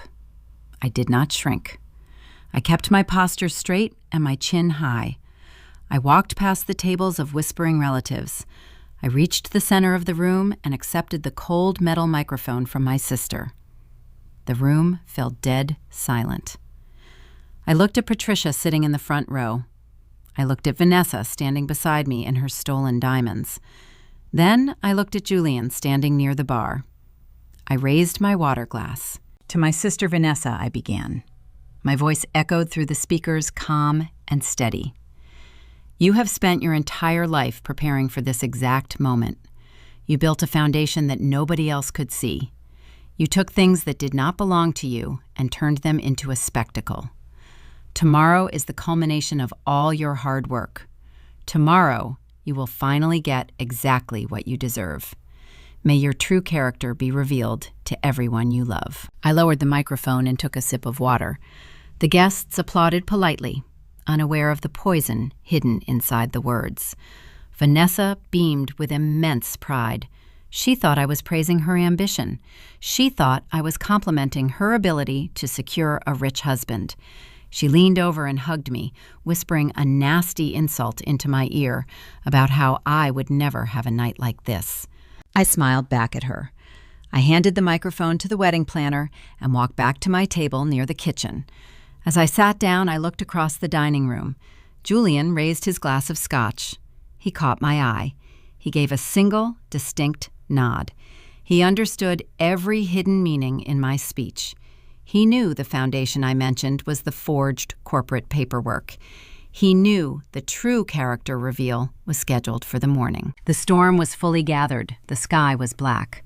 The rehearsal dinner ended with fake hugs and expensive gift bags. Everyone returned to the hotel to rest before the big day. They slept soundly, dreaming of white silk and country club elegance. They had no idea the financial executioner was already sharpening the axe. The morning sun would bring the ultimate reckoning, and my sister was going to wake up in a cage of her own making. Saturday morning arrived with a thick layer of gray fog rolling over the manicured golf greens of the Oak Hills Country Club. The humidity felt oppressive even before the sun fully breached the horizon. I pulled my reliable sedan into the sprawling parking lot at 6 o'clock sharp. The venue staff was already unloading catering trucks and rolling racks of expensive audio equipment through the service doors. Today was the culmination of a 2-year financial crime. It was the day my sister would put on a white gown paid for by my stolen inheritance. I grabbed my overnight bag and navigated the winding marble corridors toward the bridal preparation suite. I pushed open the heavy mahogany door. The room felt like a chaotic television set. Professional makeup artists shouted orders over the loud hum of blow dryers. Racks of custom silk robes hung near a massive wall of mirrors. Waiters navigated around the clutter, carrying trays of fresh fruit and premium mimosas. Vanessa sat in the center of the room in a plush velvet chair. She barked an order at a young hairstylist who was desperately trying to pin up her blonde curls. My mother spotted me instantly. Patricia wore a silk tracksuit and a headset, acting like the director of a major film production. She did not say good morning. She did not offer me a glass of orange juice. She grabbed my wrist and pulled me away from the center of the room. She marched me past the luxurious vanity stations, past the plush leather sofas, and shoved me toward a narrow wooden door near the bathroom. She opened the door. It was not a dressing room. It was a cramped utility closet designed to hold extra banquet chairs and stacked linens. The space smelled of bleach and old dust. A single bare bulb illuminated a cracked floor-length mirror leaning against the cinder block wall. "You will get ready in here," Patricia instructed. Her tone held zero room for negotiation. "The professional photographers are arriving in 10 minutes to capture the bridal party drinking champagne. We need the background to look flawless. You are not wearing the matching silk robes I bought for the other girls. You would just ruin the aesthetic of the high-definition photos." I looked at the folding chair and the bare walls. A younger version of myself would have felt a familiar sting of rejection. I would have wondered why I was never good enough to sit on the velvet couch. The woman standing there today felt nothing but profound relief. I preferred the utility closet. It offered me a quiet place to monitor the trap I had spent 3 months building. I stepped into the cramped room. Patricia reached into a plastic garment bag slung over her shoulder. She pulled out a dress on a cheap wire hanger and shoved it into my hands. "Put this on and stay out of sight until the ceremony begins," my mother commanded. I looked down at the fabric. It was a pale blue bridesmaid dress. While Vanessa's wealthy friends received custom-fitted chiffon gowns, my mother had purchased this garment off a clearance rack. The material felt stiff and cheap between my fingers. The seams were poorly stitched. The color was dull and washed out. Patricia had intentionally chosen a hideous outfit to ensure I faded into the background. She wanted me to look like the ugly duckling, so Vanessa could shine even brighter in comparison. I did not argue. I did not complain about the scratchy fabric or the terrible fit. I just gave her a polite nod. "It is perfect," I said softly. Patricia narrowed her eyes. She expected a fight. She wanted me to cry so she could call me selfish and dramatic. When I offered zero resistance, she let out an annoyed sigh, slammed the wooden door shut, and left me alone in the closet. I hung the cheap blue dress on a metal hook. I sat down on the folding chair and pulled my cell phone from my purse. The digital clock on the screen read 8:45 in the morning. I unzipped my makeup bag and began applying a simple layer of foundation. I moved with slow, deliberate precision. I traced the line of my jaw with a contour brush. I applied a coat of waterproof mascara. Through the thin wooden door, I could hear the manic energy of the bridal suite escalating. I heard Vanessa screaming at a photographer because the lighting near the window cast a shadow on her neck. I heard Patricia yelling at a hotel manager over the temperature of the champagne. Their entire world revolved around appearances. They obsessed over controlling the narrative. They believed their stolen wealth made them untouchable. The digital clock on my phone flipped to 8:55. I stood up and unbuttoned my cotton shirt. I slipped the pale blue dress over my head. The zipper stuck halfway up my ribs. The cheap synthetic fabric pinched my skin and restricted my breathing. I reached behind my back, yanked the metal zipper the rest of the way up, and smoothed the wrinkled skirt. The cracked mirror reflected a woman wearing a tragic, ill-fitting costume. I looked like a nobody. I looked exactly the way they wanted me to look. The clock struck 9. The banking institutions in Mobile, Alabama, officially opened their doors for weekend processing. I stared at the black screen of my cell phone resting on the folding chair. The silence in the tiny closet felt deafening. 5 minutes passed. The waiting required the kind of discipline only a forensic auditor possesses. You learn to trust the paperwork. You learn to trust the legal snare. At 9:12, the device vibrated against the plastic chair. The screen illuminated. A text message notification popped up from Thomas Sterling, my estate litigation attorney. I picked up the phone. My thumb hovered over the screen for a fraction of a second before I opened the encrypted application. The message contained 3 short sentences. The emergency injunction is filed and active. The shell company accounts are locked tight. The financial institution has initiated a federal fraud investigation. A slow, deep breath filled my lungs. The invisible cage just dropped from the ceiling. The millions of dollars in stolen equity vanished from their grasp in a matter of seconds. Every credit card tied to Patricia and Vanessa was now a useless piece of plastic. The final payments scheduled to clear for the country club, the florist, and the luxury honeymoon were about to hit a brick wall. I held the power to walk out of this closet and scream the truth. I could have thrown open the door, showed them the text message, and watched them panic. But a quiet cancellation would allow them to control the damage. I wanted a public execution. I wanted the country club management to confront them at the altar.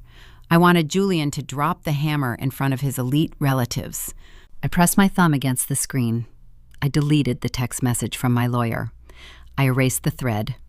I placed the phone back into my purse and snapped the clasp shut. I looked into the cracked mirror one last time. The cheap blue dress no longer felt like a punishment. It felt like battle armor. A genuine smile touched the corners of my mouth. I opened the closet door and stepped out into the chaotic bridal suite. The noise hit me like a physical wave. 3 hairstylists were frantically spraying aerosol cans around Vanessa. The bride was hyperventilating because a single curl refused to hold its shape. Patricia paced the length of the room, holding a clipboard, snapping her fingers at the catering staff to remove the empty glasses. Patricia stopped pacing when she saw me. She looked me up and down, taking in the wrinkled blue fabric and my simple makeup. A cruel smirk crossed her face. "Well, you certainly look plain," Patricia sneered. "Just stay in the back row during the ceremony. Try not to draw any attention to yourself." I walked over to the vanity and poured myself a glass of cold water. I took a slow sip. I looked at my mother. "Do not worry about me," I replied. My voice sounded serene. "I am just so happy for Vanessa. Today is going to be unforgettable." Patricia frowned. My absolute lack of anxiety unsettled her. Narcissists feed on fear and frustration. When you offer them peace, they do not know how to process it.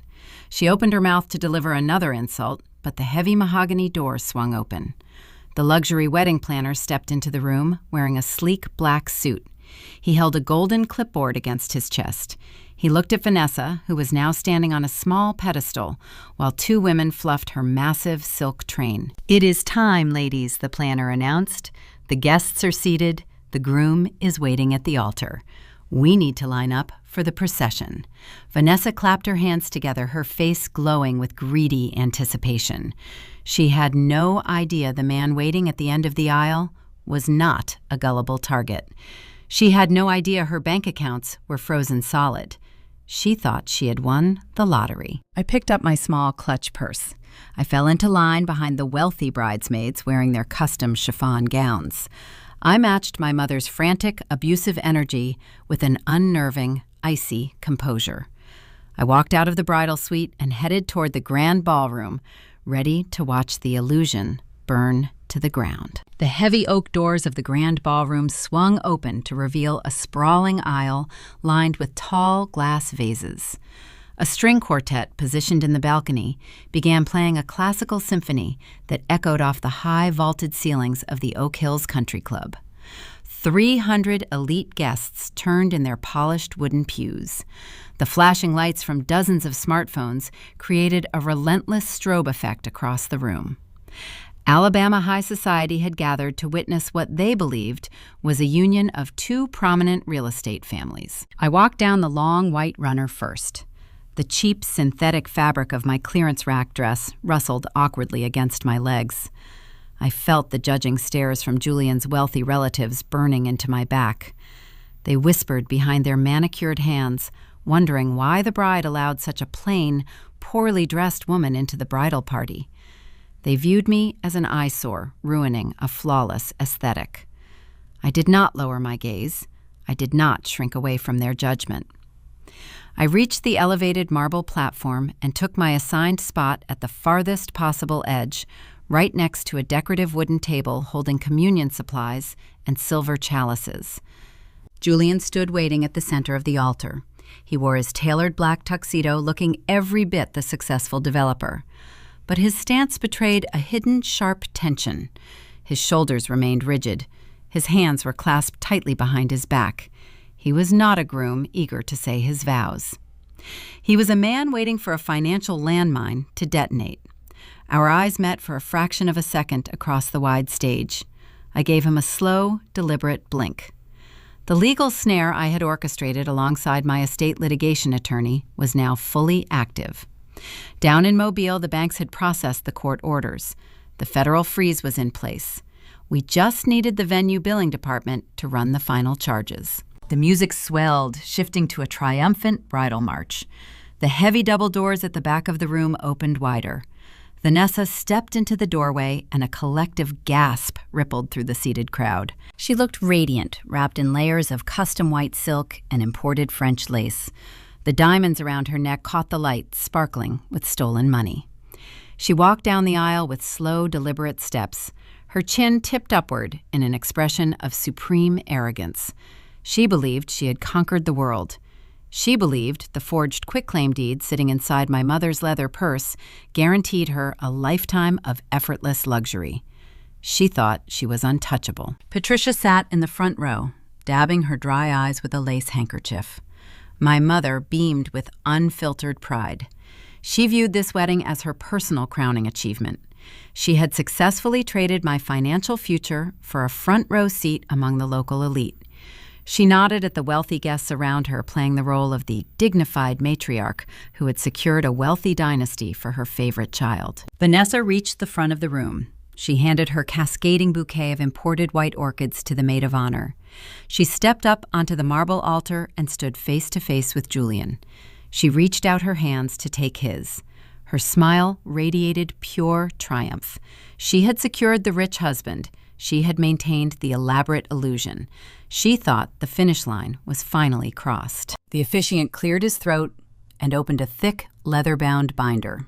He leaned forward to the microphone to speak the traditional welcoming words. Then, a distinct sound broke the formal silence. A loud, continuous vibration echoed from Julian's tuxedo jacket. In a room filled with high society guests, a ringing cell phone during a wedding ceremony is considered an unforgivable breach of etiquette. Vanessa's bright smile tightened into a flat, strained line.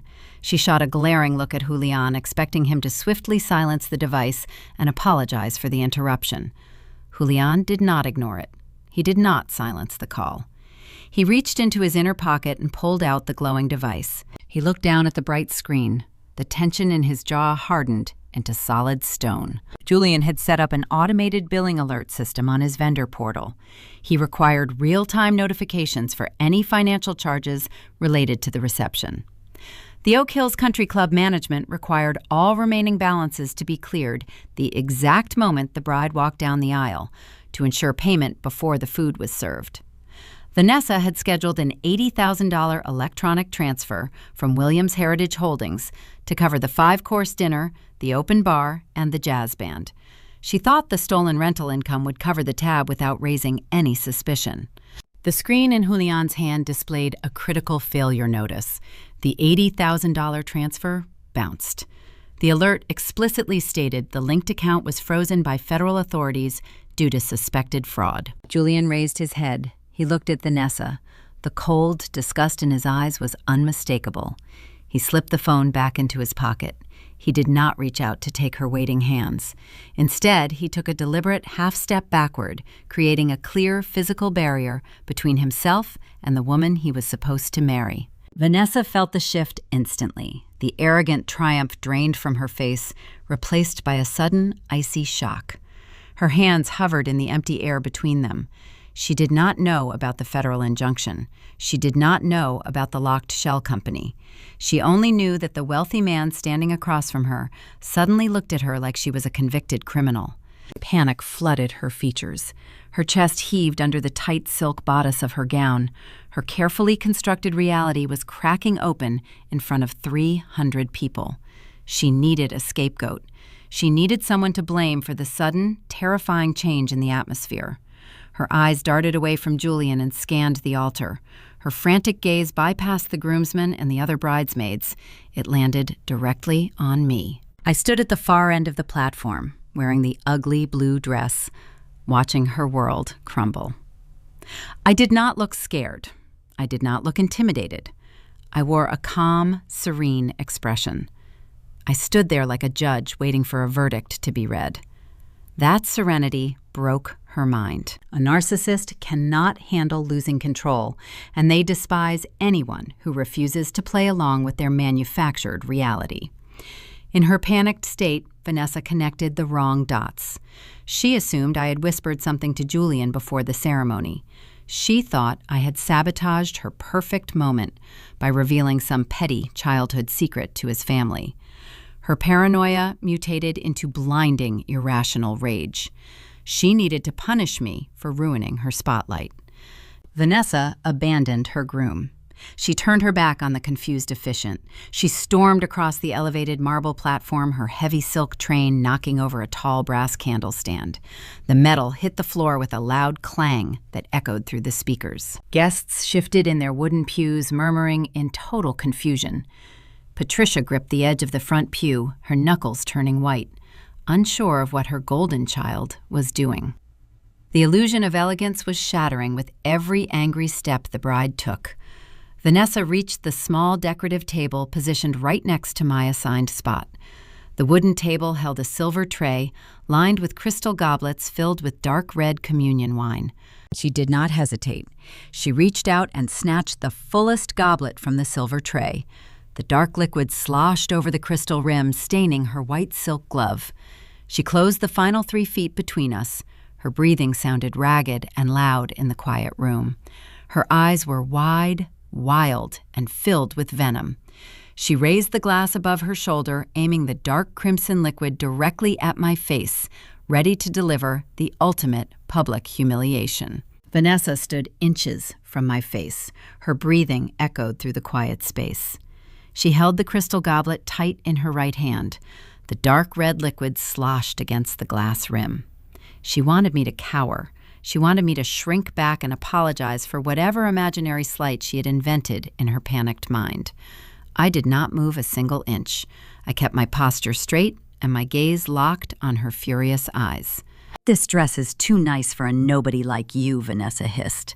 Her voice cut through the heavy silence of the grand ballroom. She flicked her wrist. She inverted the goblet directly over my head. The cold wine hit my scalp with a shocking chill. It ran down my forehead and soaked into my hair. The liquid dripped past my eyelashes and spilled down my neck. Dark crimson stains bloomed across the pale blue synthetic fabric of my bridesmaid dress.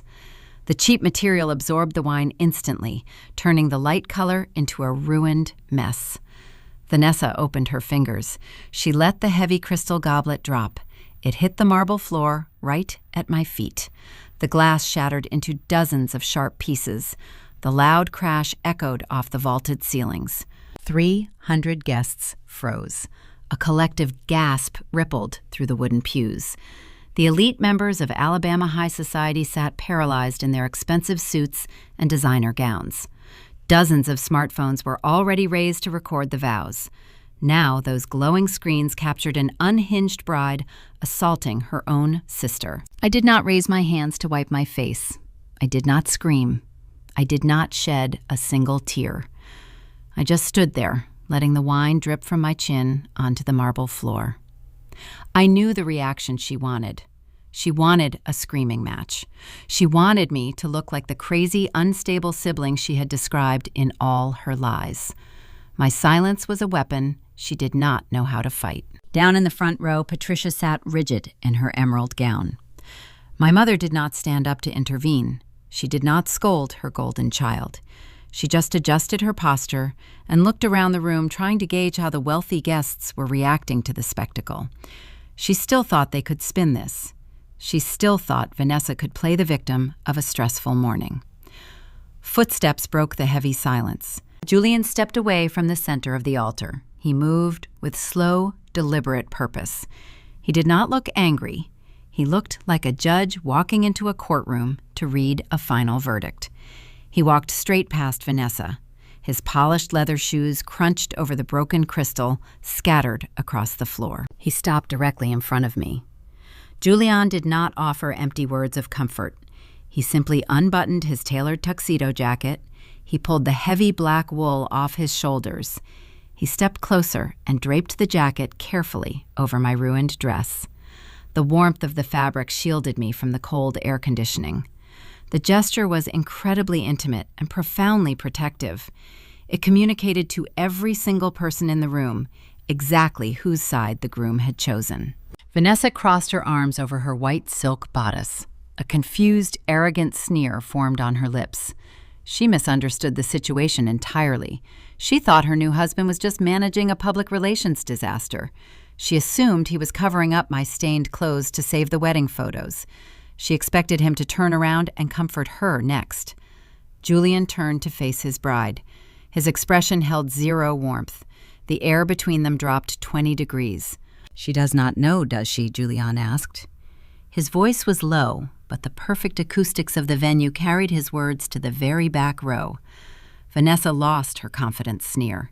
Her hands dropped to her sides. She looked at Julian, then looked at me, standing wrapped in his tuxedo jacket. "Know what?" Vanessa demanded. Her voice wavered, taking on a shrill, frantic pitch. Julian reached into the inner breast pocket of the jacket, now resting on my shoulders. He pulled out a thick manila envelope. The paper contained the printed copies of the real estate deed, the fraudulent incorporation documents, and the federal tax notices. He held the envelope up to the light, ensuring the front row could see it. "She does not know that the final payment for this venue bounced an hour ago," Julian stated. His tone remained flat, measured, and devoid of any sympathy. Vanessa blinked. The words hit her, but her brain struggled to process the reality. She shook her head, trying to deny the statement. "She does not know the bank froze your accounts this morning for identity theft," Julian continued. He took a single step toward her, closing the physical distance while expanding the emotional chasm. Vanessa stumbled backward. Her custom silk train tangled around her ankles, her face drained of all color, leaving her pale and terrified under her heavy bridal makeup. "And she does not know," Julian said, his voice ringing with cold authority, "that I spent the last 3 months working with her to prove you stole her inheritance." Julian dropped the manila envelope. It hit the marble floor right next to the shattered crystal glass. The silence in the grand ballroom became deafening. 300 wealthy guests stopped breathing. The string quartet in the balcony sat frozen with their bows hovering over their instruments. The flashing lights from the cell phone cameras continued to illuminate the altar, capturing the exact second the illusion shattered. The elite social circles of Birmingham now knew the beautiful bride was not a real estate heiress. She was a broke thief who stole her own sister's identity to buy a wedding she could not afford. Vanessa collapsed to her knees. Her heavy gown pooled around her on the hard stone floor. She wrapped her arms around her stomach, letting out a ragged, desperate sob. The reality of the federal snare finally pierced her delusion. She had no money. She had no rich husband. She was facing criminal charges, and she was wearing the evidence of her crimes in front of hundreds of witnesses. A loud screech broke the quiet. Patricia leaped up from the front wooden pew. Her emerald gown caught on the edge of the bench, but she yanked it free. The dignified matriarch facade vanished in an instant. Her face contorted into a mask of pure panic. She realized the quitclaim deed she forced me to sign was a trap. She realized her own bank accounts were locked. She realized she was going to lose her house, her social standing, and her freedom. Patricia lunged toward the elevated platform. She aimed straight for Julian, her hands curled into claws. She intended to grab the microphone, stop the ceremony, and somehow scream her way out of a federal fraud indictment. She never reached the steps. 3 of Julian's groomsmen moved with synchronized speed. The men wore matching black tuxedos. They stepped down from the altar and formed a solid human wall right in the middle of the center aisle. Patricia slammed into the tallest groomsman. The impact stopped her dead in her tracks. The man did not shove her back. He simply crossed his arms over his chest and stood firm, blocking her path to the groom. "Let me through," Patricia shrieked. Her voice cracked, echoing terribly in the elegant room. "You are ruining everything. You are all lying. Charlotte is a liar." The guests began to murmur. The whispers grew into a loud buzz of shock and disgust. Wealthy men and women leaned away from Patricia as she flailed against the human barricade. The groomsman just shook his head and pointed a stern finger back toward the wooden pews, ordering her to step away. Up on the altar, Julian ignored the screaming woman in the aisle. He ignored the weeping bride kneeling at his feet. He walked over to the wooden podium where the officiant stood frozen in shock. Julian reached out and lifted the microphone from its silver stand. He turned to face the crowd of 300 elite guests. The private confrontation was over. The public execution of their social reputation was about to begin. Julian stood at the wooden podium and tapped his index finger against the metal grill of the microphone. A sharp burst of feedback echoed through the grand ballroom. The high-pitched sound sliced through the murmurs of the 300 elite guests. The sprawling room went dead silent. Everyone stared at the altar. Wealthy investors, country club board members, and local politicians held their breath. Down in the center aisle, Patricia stopped fighting against the human barricade.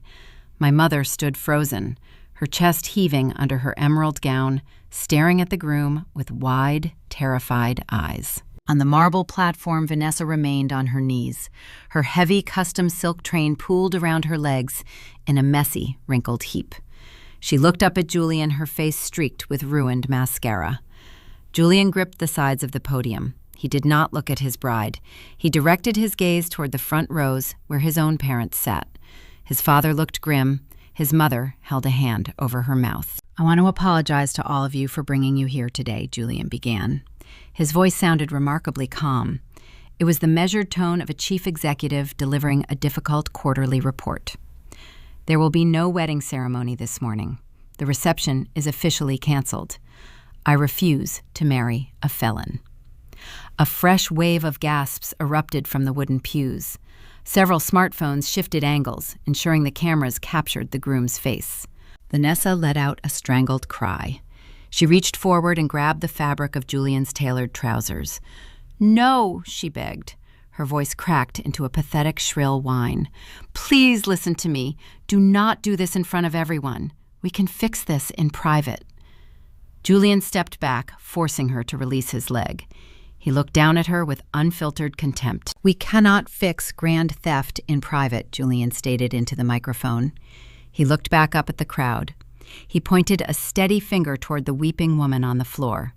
For the past year, Vanessa claimed she was the beneficiary of a lucrative family trust. She told me, and many of you, that her wealth came from a commercial real estate empire. That was a lie. The money funding this extravagant weekend was stolen. Julian paused, letting the heavy accusations settle over the room.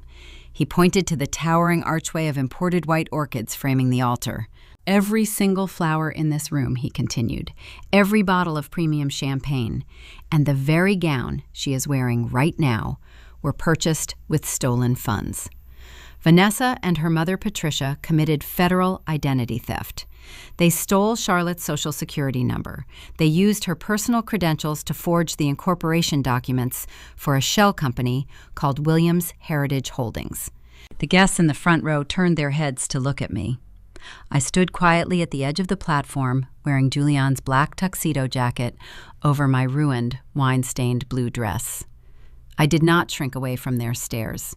I held my head high. 2 years ago, Julian explained the late Thomas Williams placed a highly profitable commercial building into a private trust. That property was meant to secure Charlotte's future. Instead of honoring his final wishes, Patricia and Vanessa intercepted the legal notices.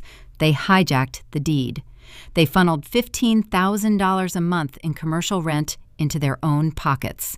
They drained the accounts to buy diamonds and book luxury vacations while deliberately leaving the massive federal tax burden attached to Charlotte's name. The wealthy attendees began whispering furiously. In high society gossip, about bad behavior is common, but financial fraud is considered the ultimate sin. These people were real estate developers, bankers, and corporate lawyers. They understood exactly how severe the crimes were. They looked at the floral arrangements and the crystal chandeliers with sudden, visible disgust. The beautiful aesthetic was now tainted by felony theft. Vanessa scrambled to her feet. The heel of her designer shoe caught in the hem of her silk skirt, tearing the delicate lace. She did not care. She lunged toward the podium. She needed to stop him from talking. She needed to spin the narrative before the damage became permanent. "She is lying," Vanessa screamed. She pointed a trembling, manicured finger directly at me. Charlotte manipulated the paperwork. She is a forensic accountant. She knows how to forge financial ledgers.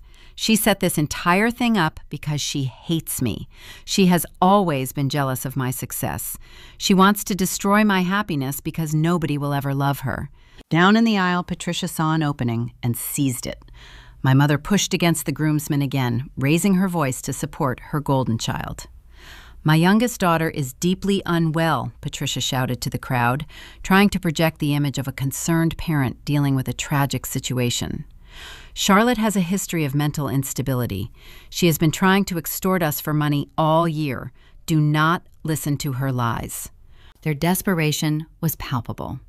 They relied on the same tired playbook they had used my entire life. When confronted with their own bad behavior, they instantly attacked my character. They assumed their loud voices and dramatic tears would drown out the quiet truth. I did not let them control the narrative. I stepped away from the decorative communion table. I walked past the shattered glass on the marble floor.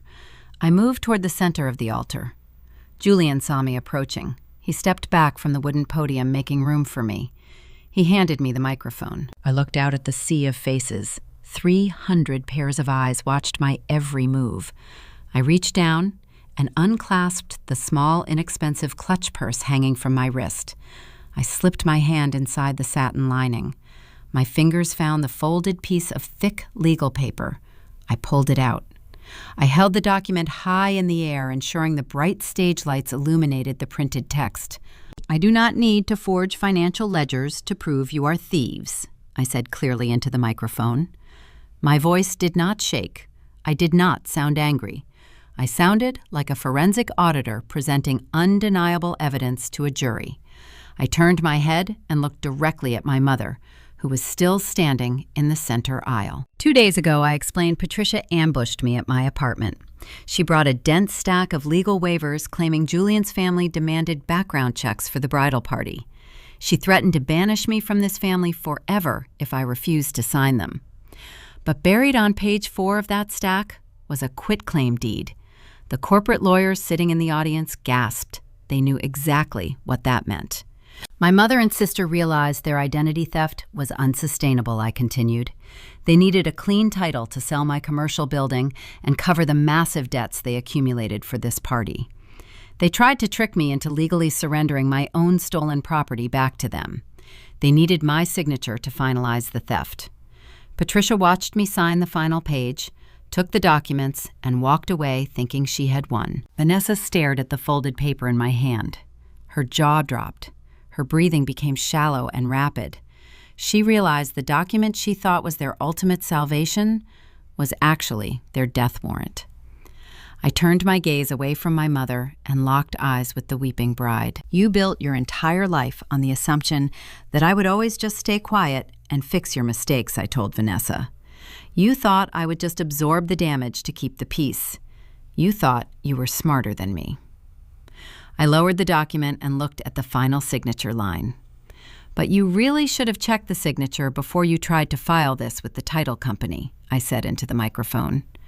I paused, letting the silence stretch for one perfect, agonizing second. "Mickey Mouse cannot legally transfer real estate," I announced.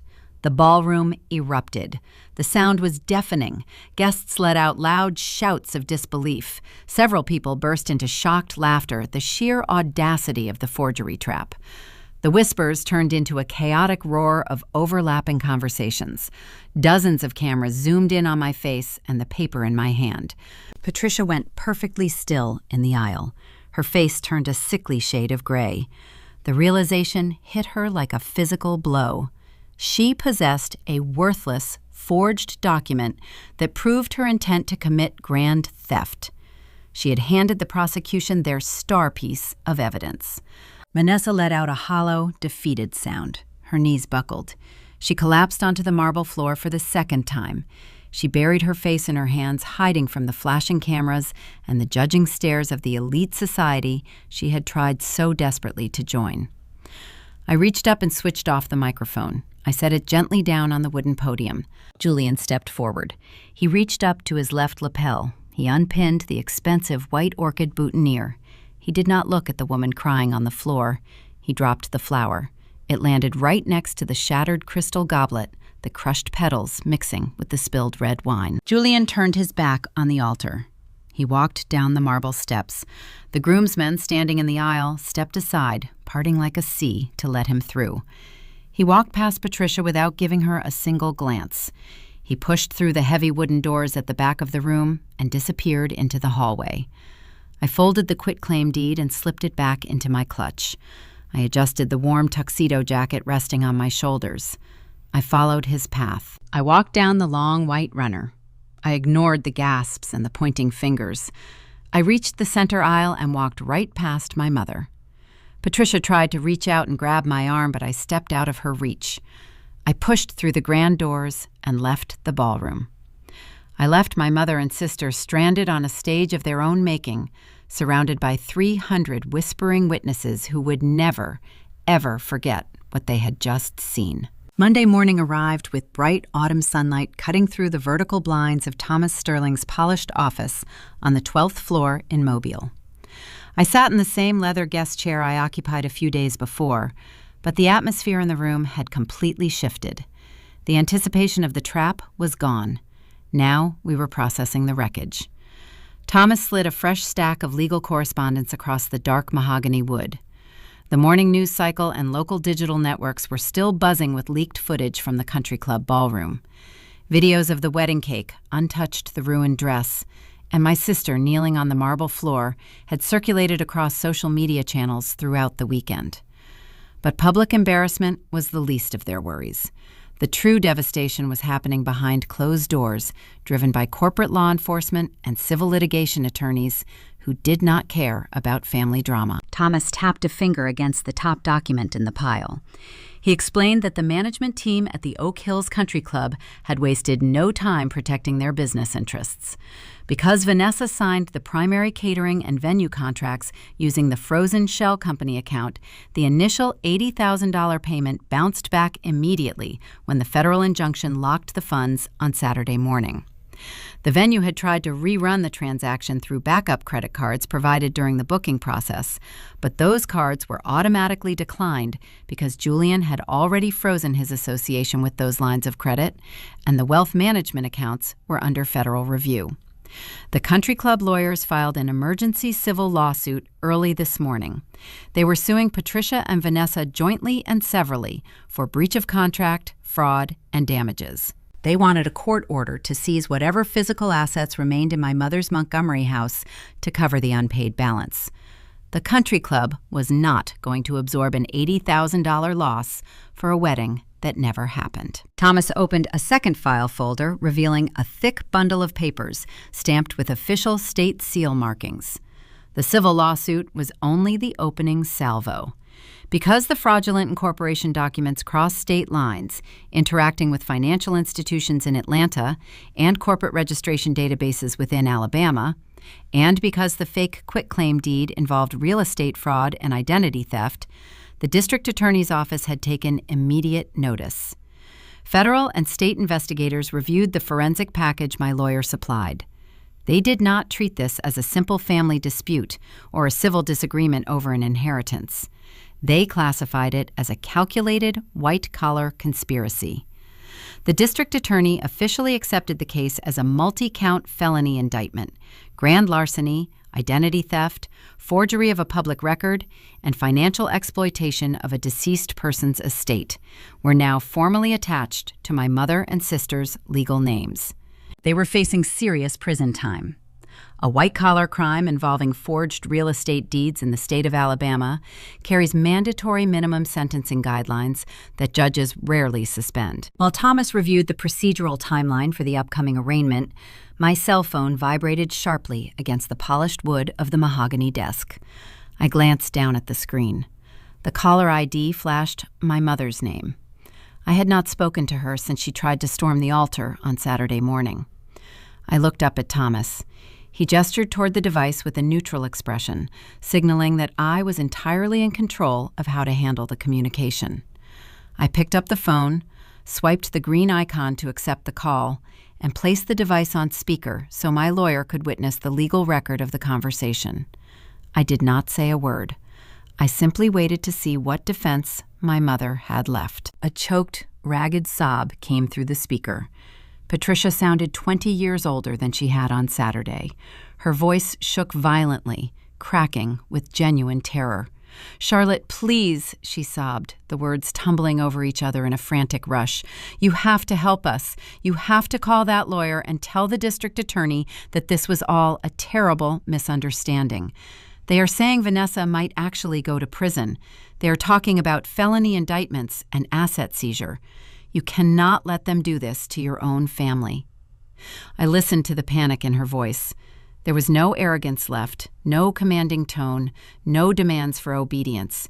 There was only the raw, ugly realization that her actions had consequences she could not outrun or manipulate. She paused for breath, coughing slightly through her tears. "We are family, Charlotte," she pleaded, clinging desperately to the one word she had weaponized against me for decades. "Family loyalty means everything. We raised you. We provided a roof over your head. You cannot destroy your own sister over a few financial mix-ups. I am too old to spend my final years dealing with criminal courts and probation officers. Please just drop the charges. Tell them you gave us permission to use the LLC. Tell them it was a shared family asset. I leaned back in the leather chair. I looked at the dark wood desk, then at my lawyer, who watched me with calm approval. I kept my voice entirely level, devoid of anger, sarcasm, or triumph. I did not raise my pitch. I simply spoke the cold, hard truth. Family loyalty did not start on Saturday, Mom, I said clearly into the speaker. Family loyalty died the exact day you and Vanessa stole my Social Security number to create a shell company behind my back. Family loyalty died every single month you collected $15,000 of my inheritance rent money while making me feel like a beggar. Family loyalty did not exist when you forced me to sign a fraudulent quitclaim deed under threat of total banishment. You chose greed. You chose to sacrifice my future so Vanessa could wear diamonds she did not earn. I did not destroy this family. You dismantled it yourselves, brick by brick. Now you get to live with the foundation you built. I did not wait for her response. I did not listen to her renewed screaming or her frantic promises to change. I reached out my thumb, pressed the red end call icon on the glass screen, and disconnected the line. Permanently. I opened my contacts list, selected my mother's number, tapped the menu options, and chose Block Contact. I repeated the exact same process for my sister's number. The numbers were gone. Their access to my life was permanently erased. Thomas watched me lock the phone screen and slide the device back into my purse. He closed the mahogany files, leaned back, and offered a quiet nod. There were no dramatic cheers in the office, no shouting matches, no emotional outbursts, just the cold, steady machinery of the American legal system moving forward to process a crime that had finally met its match. 6 months passed since the disastrous morning at the Oak Hills Country Club. The transition from summer to a crisp Alabama winter mirrored the cold reality my mother and sister were forced to accept. The legal system moves slowly, but it moves with relentless precision. The district attorney did not offer them any leniency. White-collar crime involving forged real estate deeds carries severe penalties. Facing an insurmountable mountain of financial evidence, the bank records, the fake incorporation papers, and the useless quitclaim deed featuring a cartoon character signature, Vanessa's expensive defense attorney advised her to surrender. She realized a jury would never sympathize with a bride who stole her own sister's identity to fund a luxury wedding. Vanessa accepted a formal plea deal to avoid spending a decade in a federal penitentiary. I sat in the back row of the courtroom on the day of her sentencing. The fluorescent lights overhead buzzed quietly. Vanessa stood before the judge wearing a drab gray suit. Her blonde hair was tied back in a plain knot. The glowing, arrogant bride from 6 months ago was entirely gone. The judge accepted the guilty plea for felony identity theft and fraud. He sentenced her to a long period of strict supervised probation. But the true punishment lived in the financial restitution. The court mandated that Vanessa repay every single dollar she stole from my father's commercial trust. In addition to the victim restitution, the country club won their civil lawsuit for the bounced $80,000 reception bill. Vanessa lost her luxury vehicle. She liquidated her modest savings. Because she now carried a felony conviction on her public record, the high-end marketing firms she used to work for refused to hire her. The elite social circles she tried so desperately to join slammed their doors in her face. The last update I received from the probation office indicated she secured employment at a local fast food franchise.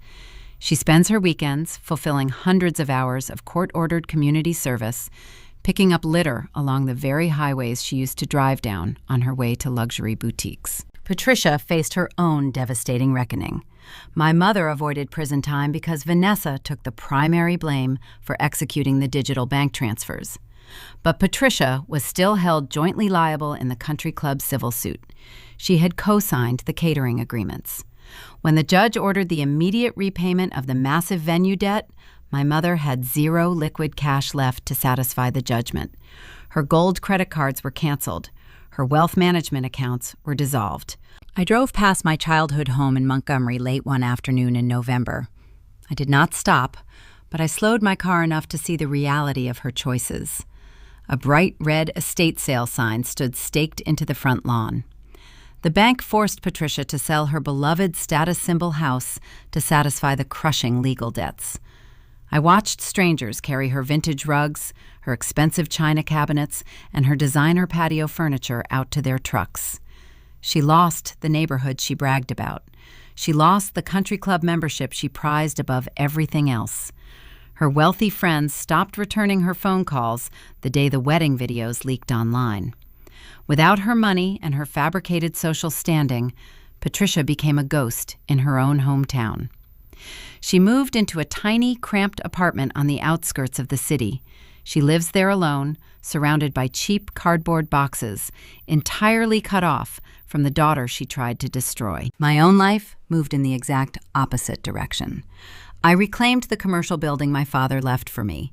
Once the district attorney unraveled the fake shell company, the deed transferred cleanly into a secure, legitimate trust under my actual name. I spent the winter months restoring the property. I stood inside the ground floor of the downtown building on a quiet Tuesday morning. The space smelled of fresh paint and cut pine wood. Sunlight streamed through the large, newly polished storefront windows. A team of local contractors was busy installing custom shelving and upgrading the light fixtures. I had just signed a 10-year commercial lease with a successful local bakery owner. The upper floor was already rented to a reputable accounting firm. The passive income my father intended for my future was finally secure, flowing directly into a protected account that nobody else could ever touch. I held a clipboard with the final renovation plans, listening to the hum of the electric saws and the cheerful banter of the construction crew. It was the sound of a secure, independent life. The front glass door chimed as it opened. I turned around and saw Julian walk into the empty retail space. He wore a heavy wool winter coat over his tailored business suit. He carried 2 large paper cups of hot black coffee. He navigated around a pile of drywall and handed one of the cups to me.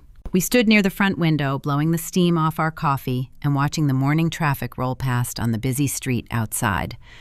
There was no romantic tension between us. We never went on a date. We never tried to turn our shared trauma into a relationship. Julian finalized his legal separation from Vanessa the week after the canceled wedding, protecting his own real estate empire from her toxic debts. He returned to his business, wiser and far more careful about the people he allowed into his inner circle. We simply became steadfast friends. We were 2 survivors who stood shoulder to shoulder in a hurricane and walked out without a scratch. Julian looked around the bright, renovated room. He nodded his head in approval, admiring the solid brickwork and the high ceilings. He told me the property was a gold mine. He congratulated me on securing such a reliable tenant for the next decade. I thanked him, raising my paper cup to tap gently against his. We drank our coffee in a comfortable, easy silence. We did not talk about my mother. We did not talk about his former bride. We did not need to dedicate another second of our lives to people who were busy drowning in their own consequences. The peace I feel standing in this building is worth more than any amount of rental income. It is the peace of knowing my borders are secure. I spent 20 years believing I had to earn my place at the family table by fixing their disasters. I thought being the quiet, helpful daughter would eventually make them love me. I learned the hard way that toxic people do not value your help. They only value what they can extract from you. I want to speak directly to anyone listening today who feels trapped, playing the role of the family servant. I want to talk to the people who are constantly told they are causing drama just because they refuse to hand over their hard-earned money to an entitled relative. Sometimes the people who share your blood will bleed you dry. True family loyalty is not a suicide pact. You are not required to set yourself on fire to keep your parents or your siblings warm. Real power is not found in screaming at the people who hurt you. It is not found in throwing dramatic tantrums at the dinner table or begging a narcissist for an apology they will never deliver. Real power is found in quiet preparation.